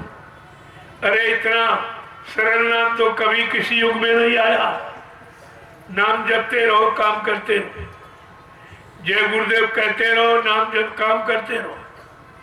अरे काम तो हाथों से करते हो, जब जवान से तो कोई काम नहीं करते, तो हाथों से काम करो और जवान से प्रभु नाम का उच्चारण करो, तो तुम्हारा काम भी बंद नहीं होगा और भजन भी नहीं बंद होगा। भजन भी होता रहे और काम भी होता रहे। इससे सरल और कोई उपाय नहीं है। इस उपाय से सरल फिर कोई उपाय है ही नहीं। और ये भी नहीं कर सकते हो तो फिर तुम जानो तुम्हारा काम जाने। अगर तुम अपने जीवन के लिए, अपनी जिंदगी के लिए इतना बड़ा ये काम नहीं कर सकते हो तो फिर तो चिल्लू भर पानी में डूब मरने की बात आ जाएगी। इससे तो जीवन ही बेकार कर देगा। तो इसलिए हमारी अंतिम प्रार्थना है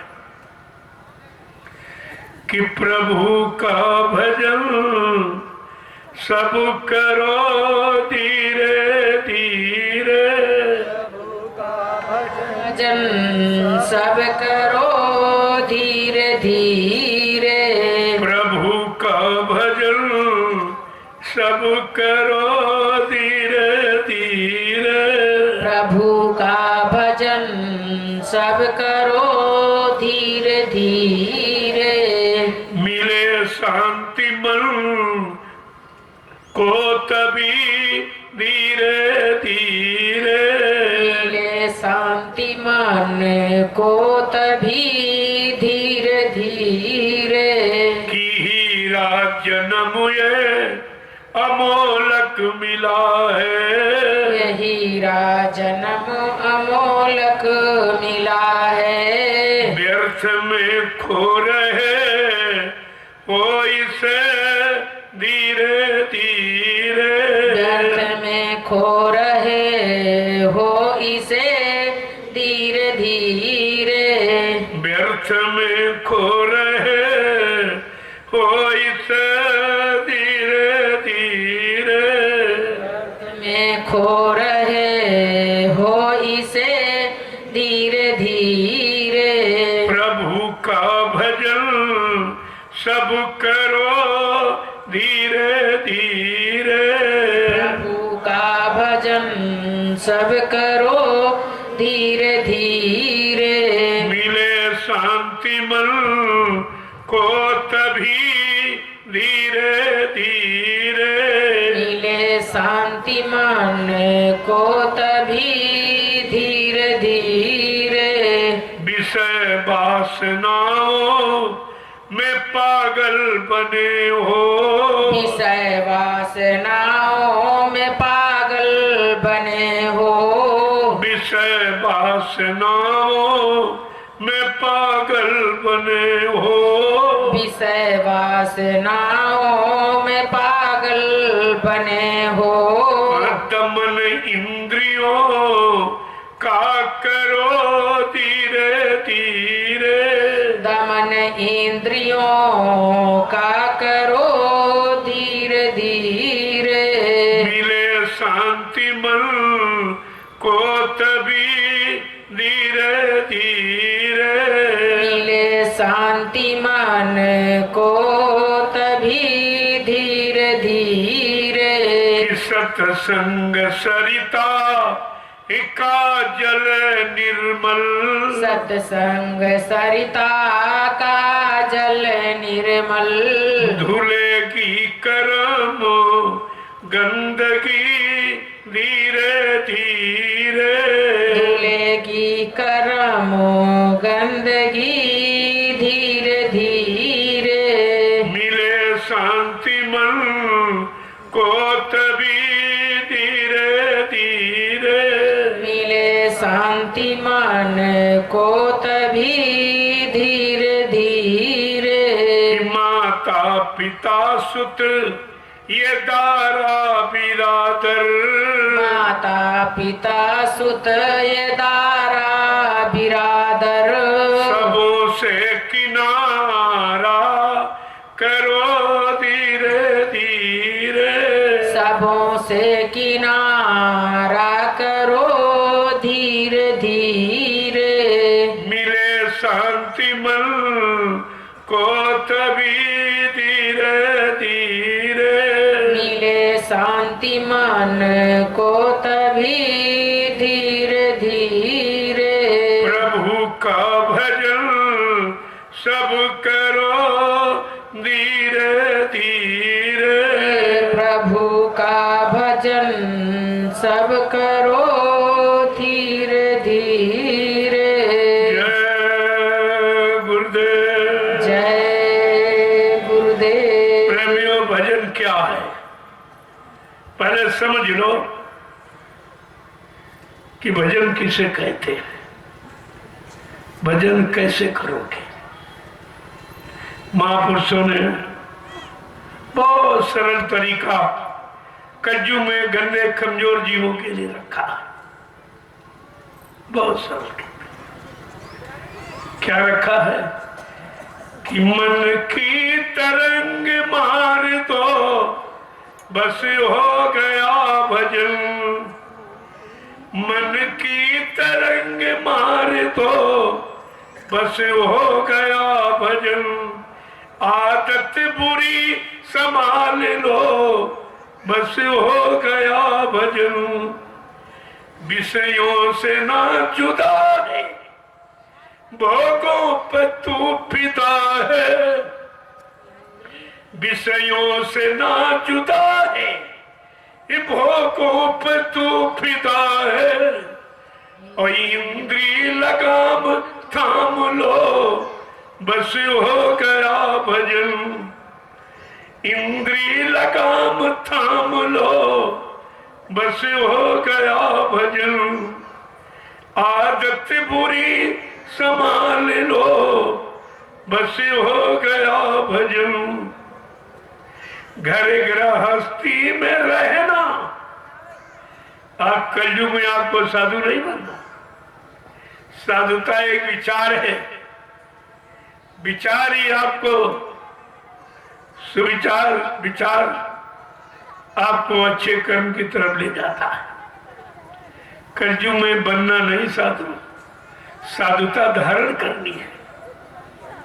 क्या सदगुरु ने कहा, घर गृहस्थी में रहना निज काम काज करना, और सतगुरु की सीख मान लो बस हो गया भजन, आदत बुरी संभाल लो बस हो गया भजन, मन की तरंग मार दो बस हो गया भजन।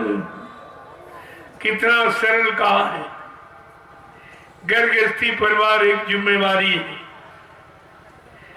एक लेन देन कर्म कर जाए।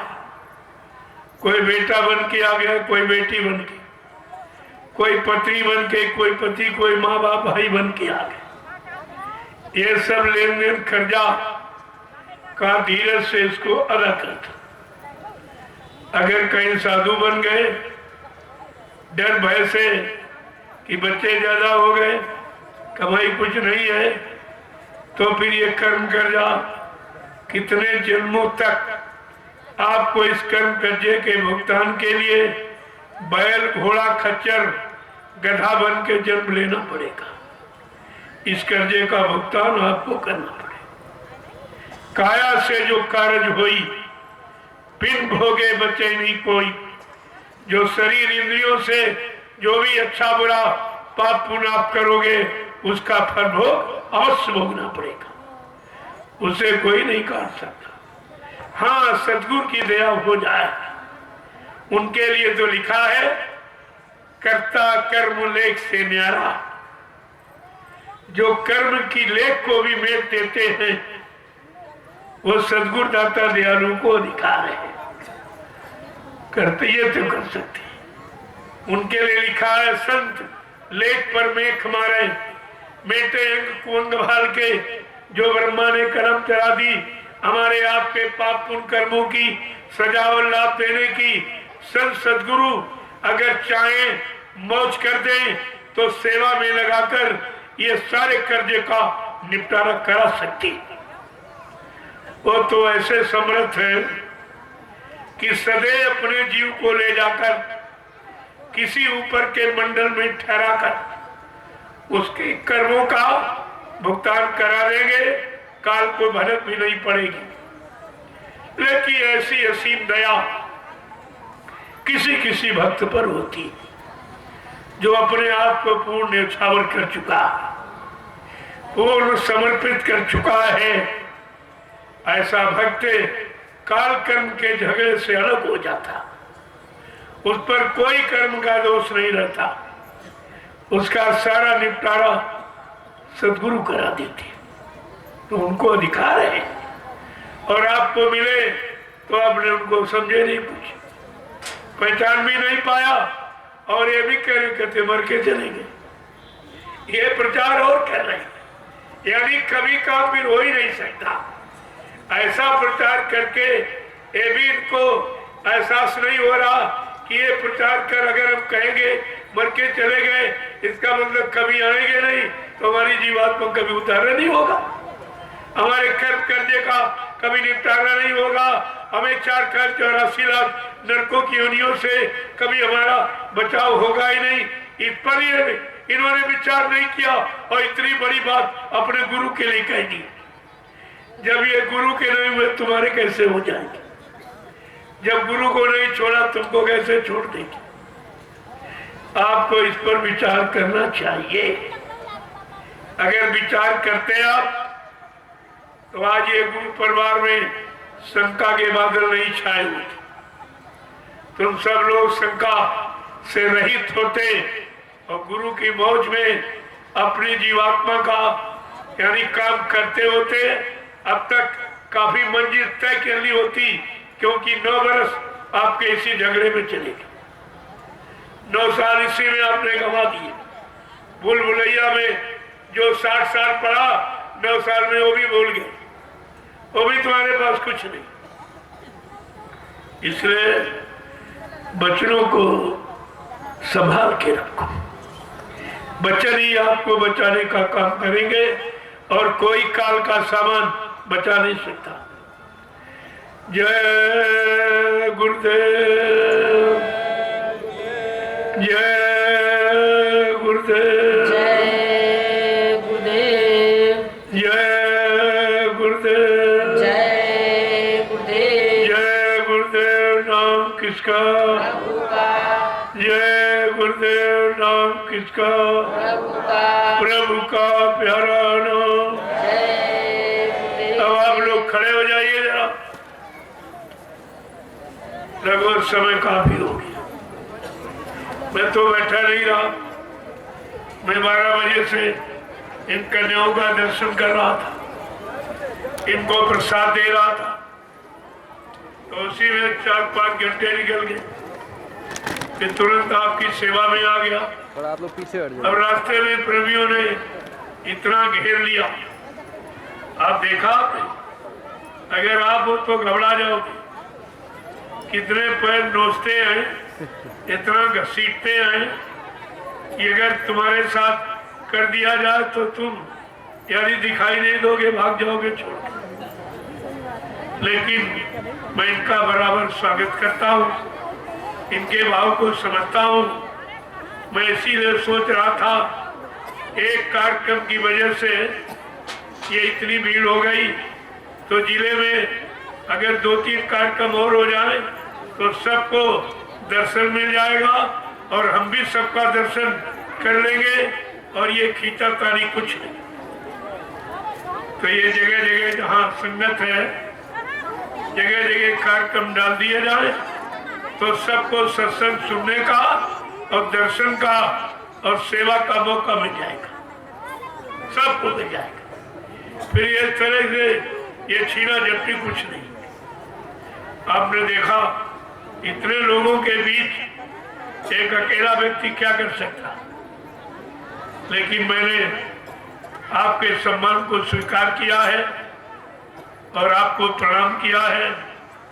मैंने इस पर यह सोचा है कि इनको समय नहीं मिल पा रहा है, न दर्शन करने का, न सेवा करने का, न सेवा देने का, तो इनके लिए कोई समय निश्चित किया जाए कि मतलब क्षेत्र बाई क्षेत्र एक कार्यक्रम डाल दिए जाए, तो ये सबको सुविधा हो जाएगी और सबको सहूलियत से ये सारे काम हो जाएंगे। मैं उसके बारे में सोच रहा हूँ, आप भी अपनी तैयारियां रखो, जगह जगह एक कार्यक्रम, क्योंकि इसकी जरूरत है।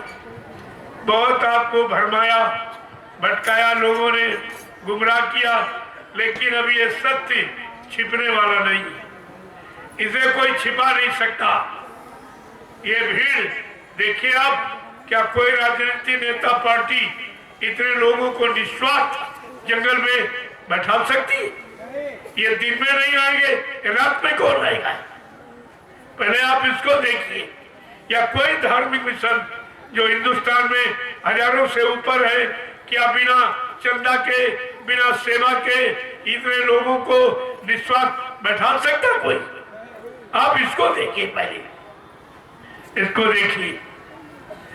और कोई किसी को कान में भरे नहीं, परमिशन न लो तो कहेंगे परमिशन नहीं लेती, और ले लो कोई झांकने नहीं आता।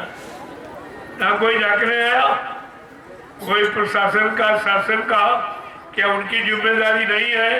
ये भारत की प्रजा है, ये उनकी प्रजा है। मेरा तो प्रेमी बात में है, पहले उनकी प्रजा है। इनको चाहिए था कि मेरी प्रजा ये खुले मैदान में सर्दी के मौसम में रह रही, इनको खाना पानी मिला कि नहीं मिला, इनके बाद बिस्तर है कि नहीं है, इनकी सुरक्षा व्यवस्था है कि नहीं, कुछ नहीं। केवल इनको फिकर अभी 2-4 महीने बाद चंदा वोट की फिक्र हो जाए। वोट ले लो, वोट ले लो, नोट ले लो, चंदा ले लो, लेकिन ये फिक्र किसी को नहीं। और मैंने तो परमिशन लिया, मेरे पास प्रमाण है, मैं अगर प्रमाण प्रस्तुत कर दूं तो इनका क्या होगा? इनको ये भी होश नहीं कि कानून सभी जानते, तुमसे ज्यादा मैं कानून जानता हूँ। ऐसा नहीं, ऐसे मैं पूरे हिंदुस्तान में इतना बड़ा ये बखेड़ा खड़ा नहीं कर रहा हूँ। ऐसी बीमारी में जहाँ लोग 10 आदमी एकत्र होने में डरते, परिवार के 10 लोग एकत्र नहीं हो रहे, शादी ब्याह में 150 लोग इकट्ठे होने में डरते, ये तो लाखों आदमी आया हुआ मैदान में। यहाँ कोई डर नहीं है, कोई भय नहीं, कोई बीमारी नहीं, और न बीमारी यहाँ आ सकती, क्योंकि यहाँ पर हमारे यहाँ बीमारी का कोई काम नहीं। बीमारी गंदे खान पान, गंदे कर्मों से आती, इसलिए ना गंदा खान पान यहाँ, न गंदे कर्म की शिक्षा दी जा रही, ना बीमारी कैसे आई। मैंने ऐसे बड़े बड़े पूरे हिंदुस्तान में जलसे लगा के दिखा दिए इसी बीमारी समय, लेकिन इनकी समझ में कुछ नहीं आया। और इनसे परमिशन लेके मैं जितना अनुशासन में रहता हूँ, हिंदुस्तान में कोई नहीं, कोई इनके शासन को नहीं मानता, और मैं बगैर परमिशन कार्यक्रम नहीं करता हूँ, ये सबको मालूम है। जय गुरुदेव, जय गुरुदेव, जय गुरुदेव, जय गुरुदेव। जय गुरुदेव। नाम किसका? प्रभु का, प्रभु का प्यारा नाम। जय गुरुदेव, जोर से बोलो, जय गुरुदेव, सब मिल बोलो, जय गुरुदेव, बोलना होगा, जय गुरुदेव, अभी से बोलो, जय गुरुदेव, दुख दर्द हरेंगे, जय गुरुदेव, सब कष्ट हरेंगे, जय गुरुदेव, सुख शांति भी देंगे, जय गुरुदेव, सबके दाता, जय गुरुदेव, सबके मालिक, जय गुरुदेव, प्रेम से बोलो, जय गुरुदेव। ये नाम नहीं इंसान का, ये नाम है प्रभु का, ये काम नहीं इंसान का। ये काम है प्रभु का। जय गुरुदेव। जय गुरुदेव, रघु नाम चैलेंज कर रहा है, यहाँ कोई बीमारी, कोई परेशानी, कोई दुख दर्द नहीं होगा। और अगर इस नाम के अनुकूल लोग रहने लगे, शाकाहारी बनकर अगर इस नाम का जाप करने लगे, तो समाज, परिवारों, देश से बीमारी चली जाएगी। बीमारी प्रभु नाम के उच्चारों से जाती, और तुमने जो नाम लिए आज तक, बीमारी गई। जिनकी जिनकी पूजा की, कागज कैलेंडर, पत्थर मूर्ति लगा के, मंदिर मस्जिद गिरजा के, गुरुद्वारे बना के, लेकिन तुम्हारी कहीं से मदद हुई, या किसी ने मदद का वादा किया, या किसी ने तुम्हारी मदद की? ये सब तुमको सब कुछ देखने को मिल गया है, अब अन्यत्र कहीं ऐसी जगह नहीं जहां तुमको तुम्हारा कोई काम करने वाला हो। ये आपको पहचान हो गई। तो ये तो समय था और समय ने पहचान करा दी और जिम्मेदारों ने पूरी पहचान करा दी कि जो तुम्हारे धर्म स्थल थे, जहां तुम बैठ के धर्म चर्चा थोड़ी बहुत कुछ करते थे, वो भी तुम्हारा बंद करा दिया, उनमें ताला लगा दिया। कहा ना कोई मंदिर जाएगा, ना मस्जिद जाएगा, ना गिरजाघर गुरुद्वारों में जाएगा, तो फिर जाएगा कहाँ? क्या चोरी करने जाएगा, डकैती डालने जाएगा, हिंसा, क्या शराब और मुर्गा मीट खाने जाएगा, क्या करने जाएगा? यही जगह एक थी जहाँ कुछ थोड़ा बहुत बेचारे करते थे, वो भी खत्म हो गया, कुछ नहीं। यानी और तो कहीं बताया नहीं, और जो बनी बनाई व्यवस्था थी वो भी बंद कर दी। तो बताओ, ये तुम्हारे लिए कोई आधार रखा कि जहां बैठकर तुम अच्छी सच्ची चर्चा करोगे, अच्छे सच्चे काम करने के लिए सोचोगे? कोई जगह ऐसी तुम्हारी बची? और फिर भी तुम सो रहे हो, तुम्हारी समझ में कुछ नहीं आ रहा। जय गुरुदेव। जय गुरुदेव। अब मैं आपके दर्शन के लिए नीचे बैठ जाऊंगा, क्योंकि आज आखिरी दिन है। मेरी भी इच्छा है कि सबके दर्शन करें, क्योंकि भीड़ भाड़ में तो कुछ हुआ नहीं और तुम नोचा कसौटी करने लगे। तुमने मौके नहीं दिया हमको कि हम सबके सिर पे हाथ रखते और सबका दर्शन करते और सबको प्रणाम करते। आपने मौके नहीं दिया। इतना ज्यादा आपने एकदम मतलब हुड़दंग कर दिया।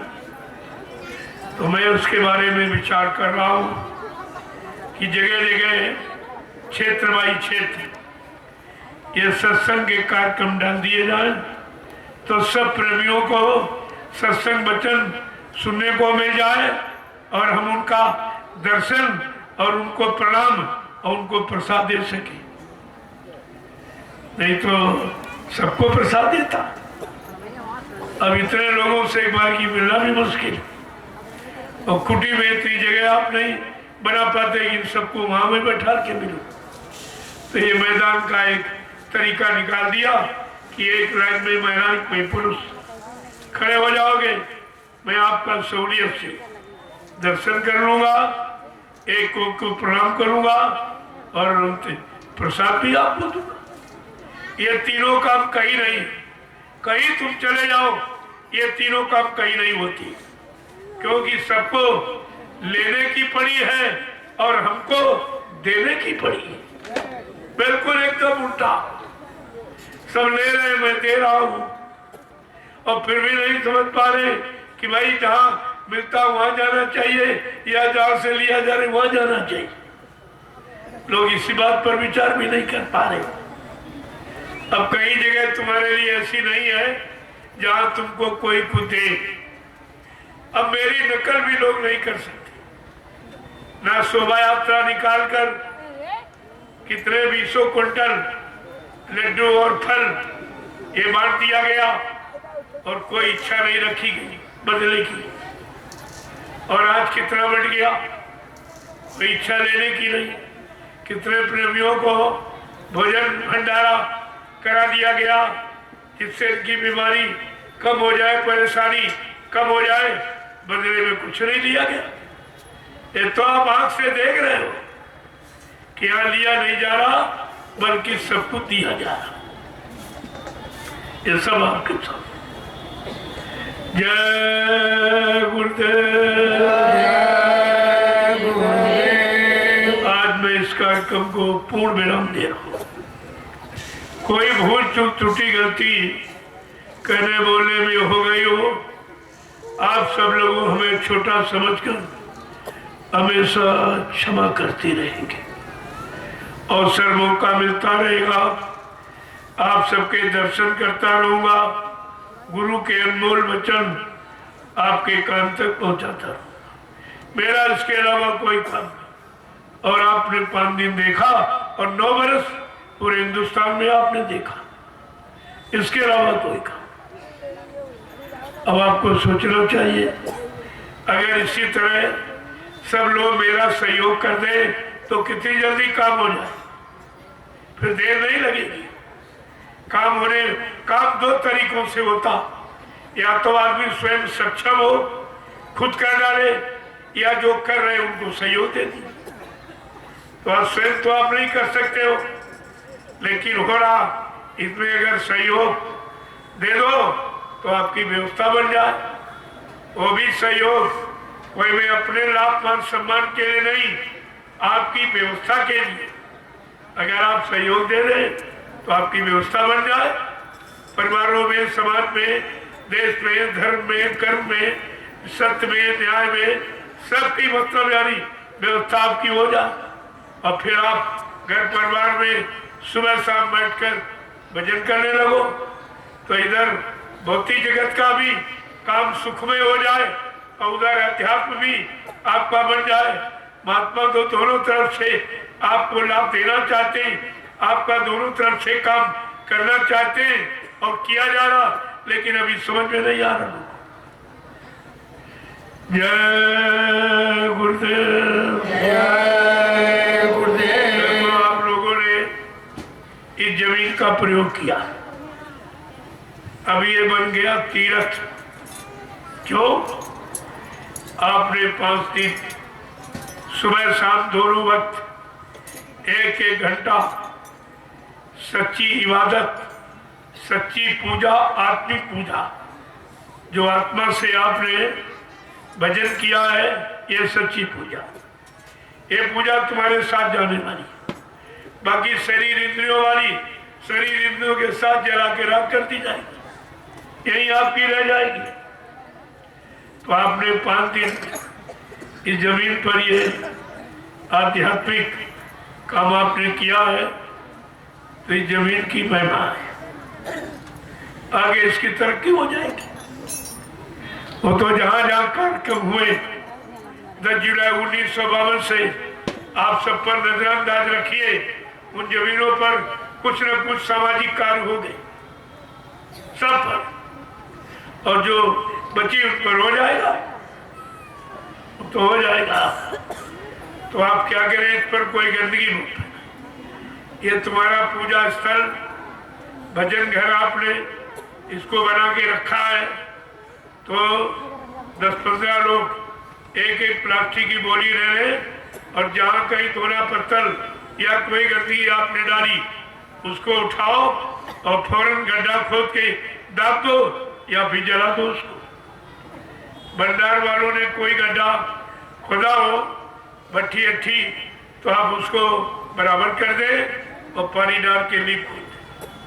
ऐसा छोड़ के जाओ कि लोग तुम्हारी याद करें। एक ऐसा चिन्ह छोड़ो, गुरु भक्ति का, गुरु अनुशासन का ऐसा प्रमाण छोड़ के आप जाइए कि लोग तुमको सदियों याद करेंगे। इसका विशेष ध्यान रखो। वैसे जहां कहीं कार्यक्रम में जाओ, मैंने सब जगह कह रखा है, जब आप जाओ अपने झोले में 4 मीटर मोमजामा बिछाने का, 4 मीटर ओढ़ने का। कहीं फौरन बिछा लिया, बैठ गए, धूप लगी ओढ़ लिया, पानी बरसा ओढ़ लिया, ये तो पहले से ही आपको आदेश है। और अपने थाली लोटा गिलास, क्यों? भोजन का भजन पर बहुत प्रभाव पड़ता। पात्र जितना शुद्ध होगा, भोजन उतना ही शुद्ध होगा, उतना ही बीमारियों से रहित होगा। ये प्लास्टिक के पत्तल जो चले, ये बीमारी होगी। कैंसर और टीबी जैसी भयानक बीमारी इसी में गरम गरम खाने से होता है। इसलिए आपसे कहा गया अपना थाली लोटा गिलास, अपना पानी भरा, भंडारे में चले गए, बैठ के भोजन कर लिया। जब किसी के सेवाओं का आप प्रयोग नहीं करोगे कम से कम, तो उनका कर्जा नहीं आप पर लगेगा। तो ये ज्यादातर कोशिश किया करो कि अपनी सेवा से ही काम बन जाए, किसी के सेवाओं का बोझा आप पर न दे। तीसरा है कि एक खुरपी रखो अपने साथ। स्वच्छता का इससे अच्छा और सरल यानी और मुफ्त का कोई अभियान ही नहीं है, कोई अभियान नहीं। आप खुरपी एक प्लास्टिक की थैली में झोले में रखो, जहाँ कहीं खाट कम में जाओ तो पूछ लो कि भाई दिशा मैदान किधर जाने के लिए आपने बनाया, तो चले जाओ दूर, एक गड्ढा खोद दो, रोज जाओ, दिशा मैदान हो, पैर से मिट्टी खिसका दो, तो जब तक यहाँ से चलोगे गड्ढा अपने आप भर जाए। कोई गंदगी नहीं, कोई प्रदूषण नहीं, और स्वच्छता का सबसे सरल ये अभियान है। एक दिन सारा हिंदुस्तान तुम्हारे स्वच्छता अभियान की नकल करेगा, इसमें 1 रुपए पैसे का खर्च नहीं।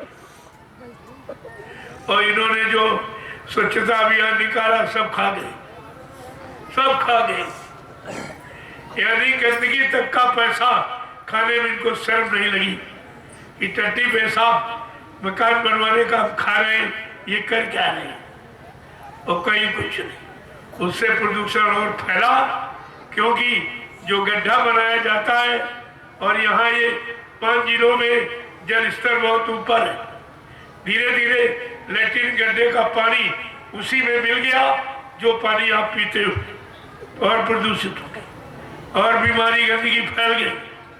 पहले के लोग भोजन घर में करते थे और लैट्रिन बाहर जाते थे खेतों में। अब क्या करते कि भोजन होटल पर करता और लैट्रिन घर में करता, गंदगी घर में लाया, वहां भोजन किया और गंदगी घर में ला रहा, और केवल एक ईंट का अंतर, इधर किचन इधर लैट्रिन।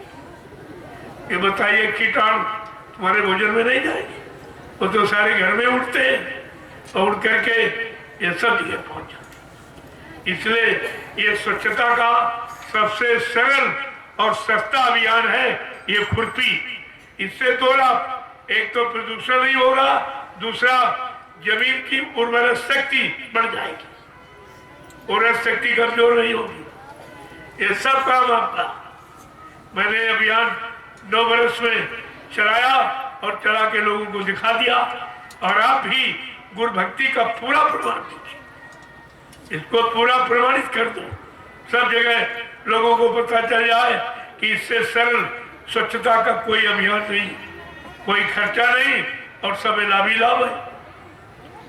जय गुरुदेव, जय गुरुदेव, जय गुरुदेव, जय गुरुदेव। नाम किसका? जय गुरुदेव। नाम किसका? प्रभु का प्यारा नाम। सतयुग कौन लाएंगे, कलयुग कौन भगाएंगे, विश्व को सुख शांति कौन देंगे। हाँ, ये संपूर्ण अगर याद रखोगे तो अब तुम्हारे से भूल चूक फिर नहीं होगी, और संपूर्ण भूल गए तो सब भूल जाओ, कुछ नहीं रहेगा। इसको बराबर ध्यान रखिए। और ये काम कोई कर नहीं सकता, न कलयुग भगा सकता, न सतयुग ला सकता, न सबको सुख शांति दे सकता। वो तो इन्होंने प्रमाणित कर दिया कि 70 साल की आजादी में बर्बादी के सिवा कुछ हाथ नहीं लगा, वहां से तो मिलने की उम्मीद खत्म हो गई। 70 साल एक जीवन होता, एक जिंदगी होती, तब नहीं कर पाए, अब कहां से कर। अब तो बहुत बिगड़ गया, अब तो एकदम ध्वस्त हो गया। टूट फूट जब होती तब तो आदमी कर लेता, लेकिन जब बिल्कुल एकदम जड़ से रड़ी नष्ट हो गया तब तो बनाना बहुत मुश्किल है। अब ये किसी की बस की बात नहीं हुई है। संत राज भारत माँ अब बचाए बची है ना, बाबा जय गुरुदेव की वाणी तब दिखाई पड़ी है। ये सब दिखाई पड़ेगी, तो दिखाई जब ही पड़ेगी जब करेंगे तब। और इन्होंने कह दिया मर गए, इनको क्या दिखाई देगी। जो कह रहे मर के चले गए, इनको क्या दिखाई देगा, इनको क्या विश्वास होगा। जब गुरु पर विश्वास नहीं तो ये किस पर विश्वास करेंगे? क्या तुम्हारे पर विश्वास करेंगे? जब गुरु पर विश्वास नहीं किया तुमको तो 2 मिनट पर ठग लेंगे, लूट लेंगे और देर नहीं लगेगी। जय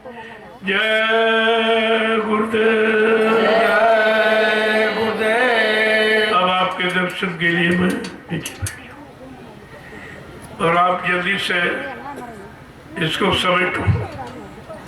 देखो कल 8 तारीख है, कल सफर नहीं होगा। 8, 18, 28 ये शुभ नहीं होता। किसी काम को करने में ये शुभ नहीं होता। क्षेत्रीय लोग तो जा सकते हैं, लेकिन जो मेरे साथ वाहनों से चले वो परसों निकले। कल अपनी तैयारी कर लेंगे सब, परसों निकलेंगे सीतापुर के लिए। वहाँ भी कार्यक्रम है, उस कार्यक्रम को संपन्न करेंगे। इसके बाद नैमिषारण्य पहुंचेंगे, वहाँ भी यह सत्संग नित्य प्रस्तुत था, सुबह 6:30 बजे और 8, 8:30 था रोज। ऐसा नहीं कि बंद हो जाता। ये तो आम सत्संग है जो आमावास के लिए हो रहा, लेकिन वो खास सत्संग है जो प्रेमियों के लिए होता है, वो तो नैमिषारण्य में होता है। अगर खास सत्संग सुना तो धर्म चले जाएंगे, वो भी आपका है। आपकी गाड़ी कमाई से बना तो आप सबका है। मैं कब कहता हूँ मेरा तो उसमें कुछ भी नहीं है। मैं तो एक निमिष मात्र खड़ा हूँ। मैंने ये भी कहा अगर तुम लोग वहाँ संभाल कर लो तो मैं दूसरी जगह चला जाऊँ, वहाँ बैठ जाऊंगा, वहाँ बन जाएगा। जहाँ राम का अवध निवासु, जहाँ राम वही अयोध्या बन जाएगी, और जहाँ प्रेमी है वहाँ आश्रम बन जाएगा। ऐसी कोई बात नहीं है। अगर आप संभाल लो तो मैं दूसरी जगह बैठ जाऊँ, वहाँ भी हो जाए, क्योंकि सारे विश्व में होना है। अभी तो देश में ही पूरा नहीं हो पाया और बीच में ही लीला हो गई। अब उसी में सब भ्रमित हो गए, और जब विश्व की जिम्मेदारी इनको दी जाती तो ये क्या करते? ये तो सब चौपट कर देते। जब अपनी जिम्मेदारी, गुरु की जिम्मेदारी, गुरु की पहचान की जिम्मेदारी, गुरु से मिलने वाले लाभ की जिम्मेदारी जब ये नहीं समझ पाए तो ये विश्व की जिम्मेदारी समझ लेंगे। ये परीक्षा इसीलिए हुई थी कि इसमें कौन सा मुझे समझने वाला, मुझे पहचानने वाला, मेरी व्यवस्था को यानी मजबूत तरह से जानने वाला कौन है, क्या है। इसीलिए तो ये सब हुआ, और पता चल गया कि कहीं कुछ सब खत्म हो गया, एक भी नहीं निकला। तो ये परिवर्तन का सेहरा किसके सिर पे बांध दिया जाए? जब कोई निकला नहीं, गुरु दरबार में कोई डटा नहीं, गुरु पर विश्वास किसी ने किया नहीं, गुरु की बनाई भूमिका व्यवस्था परिवर्तन की उस पर विश्वास किया नहीं, तो किसके सिर पर ये परिवर्तन का सेहरा बांध दिया जाए? समस्या तो इस बात की है, और जिनको समझा गया वो सब बेकार निकले। बेकार एक भी गुरु भक्त नहीं निकला। कोई पैसे का भक्त, कोई आश्रम का भक्त, कोई जमीन का भक्त, कोई मान सम्मान का भक्त निकला, लेकिन गुरु का भक्त एक भी नहीं निकला। तो नहीं तो अब तक कितना काम हो जाता। आपसे इसीलिए कहा भी गया था, सतयुग आएगा जरूर पर पृष्ठभूमि बन जाने दो। इस बात को तुमने अभी तक नहीं सुन पाए कि पृष्ठभूमि का मतलब क्या। सतयुग तो आएगा, कोई नहीं रोक सकता। ये पृष्ठभूमि बनाने में एक भी तो नहीं निकला, एक भी नहीं निकला। तो फिर किसके सहारे बनाएंगे, किसके लिए बनाई जाए? कहा था मैं कलयुग का इतिहास बनाने आया हूं, तो इतिहास का कोई पात्र नहीं निकला, तो इतिहास किसके नाम का बनेगा? क्योंकि हर युग में भक्तों के नाम का इतिहास है। तो कलयुग में कोई गुरु भक्त निकले नहीं, तो इतिहास किसके नाम का बनाया जाए? और वो कहते मैं इतिहास बनाने आया हूं, इतिहास बना के जाऊंगा। चाहे तुम सब लोग छोड़ के चले जाओ, कहा फिर भी मैं परिवर्तन करके दिखा दूंगा। अरे जिस महापुरुष को हमारी तुम्हारी जरूरत ही नहीं है, परिवर्तन करने में इतना सक्षम है, फिर भी अन्य युगों की बात वो हमारा आपका इतिहास बनाना चाहते कि मेरे भक्तों का भी इतिहास बन जाए।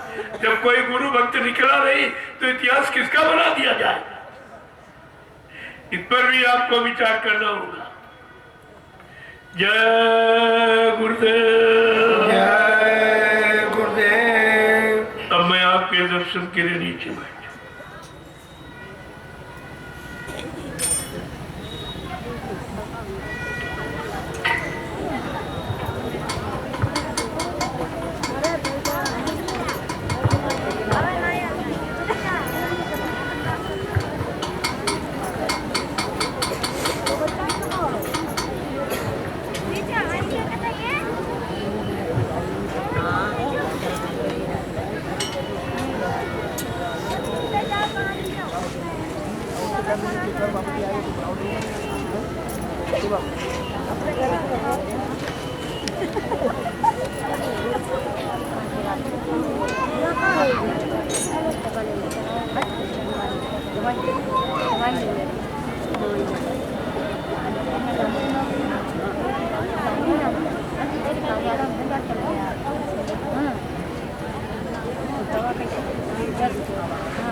हमने